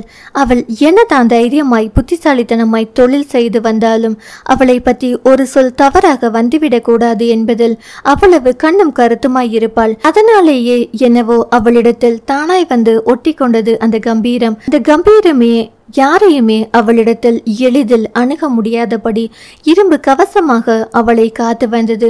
அந்த கம்பீரத்தை உடைத்து உள்ளே வருவதற்கு அவளது கணவனுக்கு மட்டுமே அவள் அனுமதி அளித்திருந்தாள். ஆனால் அவனோ திருமணமான இத்தனை நாளில் ஒரு நாளில் கூட அதற்கு முயன்றதில்லை. இவளும் அதை அவனுக்கு உணர்த்த முற்படவில்லை. அதற்கு அவளுக்கு நேரமும் இருந்ததில்லை. அதுதான் இருவருக்கும் இடையில் பிரச்சனையாகி போனது. தனக்குள் தொலைந்து கொண்டிருந்தவளை அலைபேசி அழைத்து விட்டது. அதை எடுத்து பேசிவிட்டு வைத்தவள் தன்னையே கடிந்து கொண்டாள். இதுபோல் என்னை குழப்பி குழப்பி குட்டையில் மீன் பிடிக்க நினைக்கிறான் கார்த்திக். அவன் நினைப்பது போல் நானும் இதில் உழன்று என் மனதை சலனப்படுத்திக் கொண்டிருக்கிறேனே என்று தன்னைத்தானே திட்டிக் கொண்டவள் மனம் தொழிலில் தனது கவனத்தை செலுத்தியது. நேற்று தான் நினைத்ததை இன்று செயலாற்ற எண்ணினாள். தன் கனவை நினைவாக்குவதற்கு அவள் ஜெகனை அணுக முடிவெடுத்தாலும் ஏனோ மனதுக்குள் சிறிது தயக்கமாக இருந்தது. அன்று அந்த மாதிரி பேசிவிட்டு இன்று மீண்டும் அவனிடத்தில் சென்று உதவி கேட்டாள். அவன் கேலியாய் நகைப்பதற்கு தானே இடம் கொடுத்தார் போன்று ஆகிவிடாதா என்று மனதுக்குள் மிகவும் குழம்பி போனாள். ஆனாலும் இப்போது அவளுக்கு ஜெகனை விட்டால் வேறு ஆட்கள் கிடையாது. அவளின் நிலை அறிந்தே யாரும் அவளுக்கு உதவ முன்வரவில்லை. எல்லோரும் அவளது இரக்கத்தை கண்டு அவளுக்கு நன்றாக வேண்டும் என்று எள்ளி நகையாடினரை தவிர யாரும் உதவி என்று ஓடி வரவில்லை. ஆணாதிக்க சமுதாயத்தில் பெண்ணுறுத்தி தொடர்ந்து வெற்றி பெறுவதை அவர்களால் சகித்து கொள்ள முடியவில்லை போலும். அதனால்தான் இந்த காழ்ப்புணர்ச்சி. அதனால்தான் என்னவோ அவளின் பங்குகளை வெகு நாட்களாக விற்பனையில் வைத்திருந்த போதும் யாரும் அதை வாங்க முன்வரவில்லை. அவளின் நிலை அதல பாதாளத்தில் சென்று கொண்டிருப்பது அனைவரும் அறிந்த ரகசியமே. அப்படி சென்று கொண்டிருந்த நிலையில்தான் ஜெகன் அவளிடம் வந்து பேசியது. அதுவும் இவளது தொழிலுக்கு எந்த சம்பந்தமும் இல்லாத ஒருவன் அவளது தொழிலில் நுழைவது கண்டு அவளுக்கு முதலில் சந்தேகம்தான் வந்தது. அவளது வளர்ச்சியை கெடுக்க நினைத்து யாராவது அவனை அனுப்பி வைத்திருப்பார்களோ என்று.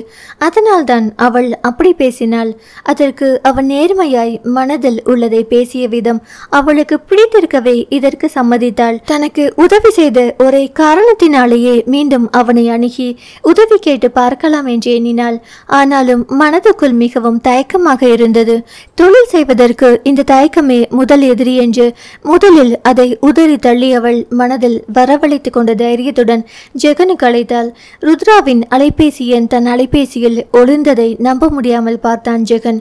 கனவு தானோ இது, கலைந்து விடுமோ என்று பயந்து இமைக்காது பார்த்தான் அவன். அவளின் எண் அவனிடம் இருக்கிறது தான். ஆனால் எந்த பயனுமின்றி பயனில்லா அந்த எண்ணை அழிக்க மட்டும் அவன் என்றுமே எண்ணியதில்லை. இன்று அது பயனடைந்ததை கண்டு பிறவி பயன் பெற்றுவிட்டது போல் அவன் மிகவும் மகிழ்ந்து போனான். என்னடா மச்சி, முகத்தில் 1000 வாட்ஸ் பல்ப் எரியுது? படக்கணக்கு சம்பந்தமாக அவனிடம் பேச வந்த செல்வா அவன் இருந்த நிலையை கண்டு கிண்டலடிக்க ஜெகனு உற்சாகமாய் அலைபேசியை அவன் முன் காட்டினான். திரையில் மின்னிய அவளது எண்ணெய் கண்டு செல்வா ஆவென வாயை பிளந்தான். எப்படிரா, எல்லாம் அப்படிதான் என்று கண்ணை சிமிட்டி புன்னகைத்தான் ஜெகன்.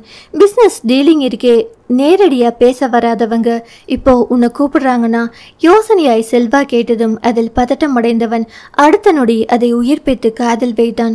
மிஸ்டர் ஜெகன், அவளின் வார்த்தையில் அவனது முகம் சுருங்கி போனது. ஒரு நொடி பெருமூச்சை இழுத்து விட்டபடி முகத்தை சாதாரணமாய் வைத்து கொண்டவன் சொல்லுங்க மேடம் என்றான் வேண்டுமென்றே. இந்த மேடம் எல்லாம் வேண்டாமே, just call Rudrashree R Rudra. அவளின் வார்த்தையில் அவனின் மனம் அந்த பிரத்யோக வார்த்தை மின்னி மறைந்தது. தனது அலைபேசியை எடுத்து அதில் இருந்த வார்த்தையை மனதுக்குள் படித்து பார்த்தவன் மீண்டும் காதில் வைத்து, அப்போ நீங்களும் ஜெகனை கூப்பிடுங்க. ஓகே ஓகே என்று லேசாக அவள் சிரிக்க அதில் இங்கே அவன் மனதில் பூகம்பம் வெடித்தது. கடிவாளமிட்டு கட்டுப்படுத்த முயன்ற மனதை என்ன முயன்றும் அவனால் கட்டுப்படுத்த முடியவில்லை. நட்பு நிலையை மனதில் இருத்தி கொண்டு தன்னை முயன்று கட்டுப்படுத்தி கொண்டவன் ஓரளவு அதில் வெற்றியும் பெற்றான். ஜெகன், எனக்கு ஒரு உதவி பண்ண முடியுமா? அவளின் வார்த்தைகளை அவனால் நம்ப முடியவில்லை. தொழில் சாம்ராஜ்யத்தின் ராணியான அவள் தன்னிடம் உதவி கேட்கிறாளா? என்ன ஒரு விந்தை! சொல்லுங்க, என்னால் முடிஞ்சதை செய்கிறேன். தான் அந்த பேச்சு பேசிய போதும் தன்மையுடன் பேசும் அவனின் குணம் அவளை ஈர்த்தது. இந்த விஷயத்த உங்ககிட்ட நேரில் சந்தித்து தான் பேசணும். நீங்கள் ஃப்ரீயாக இருக்கிற நேரம் சொல்லுங்க, நானே வந்து உங்களை பார்க்குறேன். அவளின் அந்த பேச்சு அவனுக்கு உற்சாகத்தை தர. இல்லை, நானே வந்து உங்களை பார்க்குறேன். ஃப்ரீ டைம் பார்த்துட்டு மெசேஜ் பண்ணுறேன். தேங்க்ஸ். அவனது அனுசரணையான பதிலில் நிம்மதி உற்றவளாய் நன்றி உரைத்தவள் அலைபேசியை அணைத்தாள். அவளின் நன்றி என்ற வார்த்தையில் தன்னுடைய நிலை அவனுக்கு நன்கு புரிந்தவனாய் அமைதியாய் அலைபேசியை அணைத்தவன் மௌனமாய் அமர்ந்திருந்தான். என்னடா? செல்வா அவனை கேட்கவும் தான் நிமிர்ந்து பார்த்தவன். என்னை பார்க்கணுமாம்? அதுக்கேண்டா நீ அழுது வடைஞ்சுக்கிட்டு இருக்க? ஒன்றுமில்ல மாப்பிள்ள என்றவன். ஏதோ உதவி வேணுமாம். என்னவா இருக்கும் மாப்பிள்ள? போய் பார்த்தா தெரிய போகுது, அசால்ட்டாய் சொன்னான் செல்வா.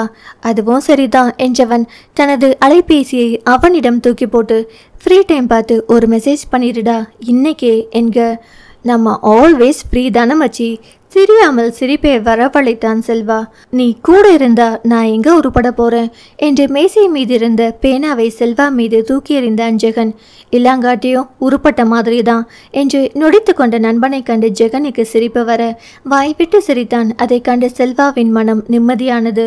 அன்று மாலை ருத்ராவை அவளது அலுவலகத்தில் சந்தித்தான் ஜெகன். அவனிடத்தில் தயங்கி தயங்கி அவள் உதவி கேட்க அதை கண்டு அவனது இதயம் வலித்தது. அவளுக்காக எதையும் செய்ய காத்திருப்பவன் அவளுக்காக இதை செய்ய மாட்டானா?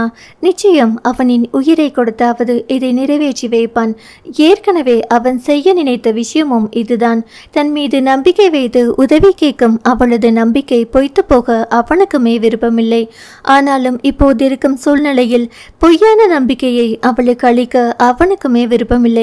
பார்க்கலாங்க என்றான் பட்டும் படாமல். அவனது வார்த்தையில் அவளது முகம் சுண்டி போய்விட்டது. ஆனாலும் உடனே சமாளித்து கொண்டாள். இந்தளவுக்கு நீங்க சொன்னதே ரொம்ப சந்தோஷம் என்றவள். நான் சொன்ன ஒரு வார்த்தைக்காக என்னை வந்து பார்த்ததற்கு ரொம்ப தேங்க்ஸ். மீண்டும் அவளது நன்றி என்ற வார்த்தையில் அவனது மனம் சுணங்கத்தான் செய்தது. அதை வெளிக்காட்டி கொள்ளாமல் அவளிடம் புன்னகை முகமாய் விடை பெற்றவன் வெளியில் வந்தான். காரில் ஏறிய செல்வா, இப்படி ஒரு பதிலை நீ சொல்லுவேன்னு நான் எதிர்பார்க்கலடா. அப்படி கேட்கவும் அமைதியாக அவனை பார்த்த ஜெகன், வேற என்ன சொல்லணும்னு நினைக்கிற? பதில் பாசிட்டிவாக இருக்கும்னு நினச்சேன். என்னால் எது செய்ய முடியுமோ அதை தான் நான் சொல்ல முடியும். பொய்யான நம்பிக்கை அளிக்க என்னால் முடியாது. அதுவும் அவ என்றவன் நிறுத்தி நிதானித்து அவங்களிடம் நோ சான்ஸ் மாப்ள என்றான். அவனின் மனம் புரிந்தவனாய் அமைதி காத செல்வா நண்பனின் மனதை மாற்றி எண்ணி காரில் பாடலை ஒலிக்க விட்டான். ஆனால் அது அவனது அமைதிப்படுத்துவதற்கு பதிலாய் அவனின் மனதை இன்னமும் அதிகமாய் காயப்படுத்துவதாய் இருந்தது. அவசரமாய் அதை அணைக்கப் போன செல்வாவின் கையை தடுத்த ஜெகன் அதில் மூழ்கி போனான். அவனின் மனதின் நிலையை எடுத்துரைப்பது போல் அந்த பாடல் தொடர்ந்து ஒலித்து கொண்டு இருந்தது. உனை சேரும் நாளை தினமேகினேனே, நான் இங்கு தனியாக அழுதேன். விடியும் வரை கனவின் நிலை உனதாய் என தினமேங்குது. மனம் உருகிடும் நிலை இது என்ற முதல் வரும் உயிர் காதலில். அடுத்து வந்த நாட்களில் அவளின் கனவு நனவாவதற்காக எங்கெங்கோ சுற்றி அலைந்தவனுக்கு எல்லா இடங்களிலும் தோல்வியை கேட்டியது. கடைசி வரை அவளது கனவிற்கு தான் கை கொடுக்க முடியாமல் போய்விடுவோமோ என்ற அச்சம் அவன் மனதில் தோன்றி அவனை உயிருடன் கொன்றது. இறுதியில் வேறு வழியின்றி அவன் தனது தந்தையை நேரில் சென்று சந்தித்தான். அவனது நிலை தாழ்ந்த போது கூட அவன் தந்தையை சந்திக்க முயன்றதில்லை. அந்தளவுக்கு அவர் மீது கோபத்தில் இருந்தான். ஆனால் இன்று அவளுக்காக அவரை சந்திக்க சென்றான் அவன். அவரால் மட்டுமே அவளின் கனவை நனவாக்க முடியும் என்று அவன் நம்பிக்கை கொண்டான். அவரோ பக்கா வியாபாரி. அவனின் நிலையை மிக சரியாக கணித்து தன் மீதான அவனின் நம்பிக்கையை தனக்கு சாதகமாக பயன்படுத்தி கொண்டார். அதற்கு அவன் உடன்பட்டே ஆக வேண்டிய கட்டாயத்தில் அவனின் நிலை அமைந்து போனதுதான் அவனது துரதிர்ஷ்டம். கடைசியில் தந்தையின் எண்ணமே அங்கு வென்றது. மகனின் எண்ணம் காதலுக்காக கம்பீரமாய் தோல்வியை சந்தித்தது. ஆம், அவன் தன் காதலை விற்று காதலை காப்பாற்றினான். கண்ணை விட்டு சித்திரம் வாங்குவது போல்.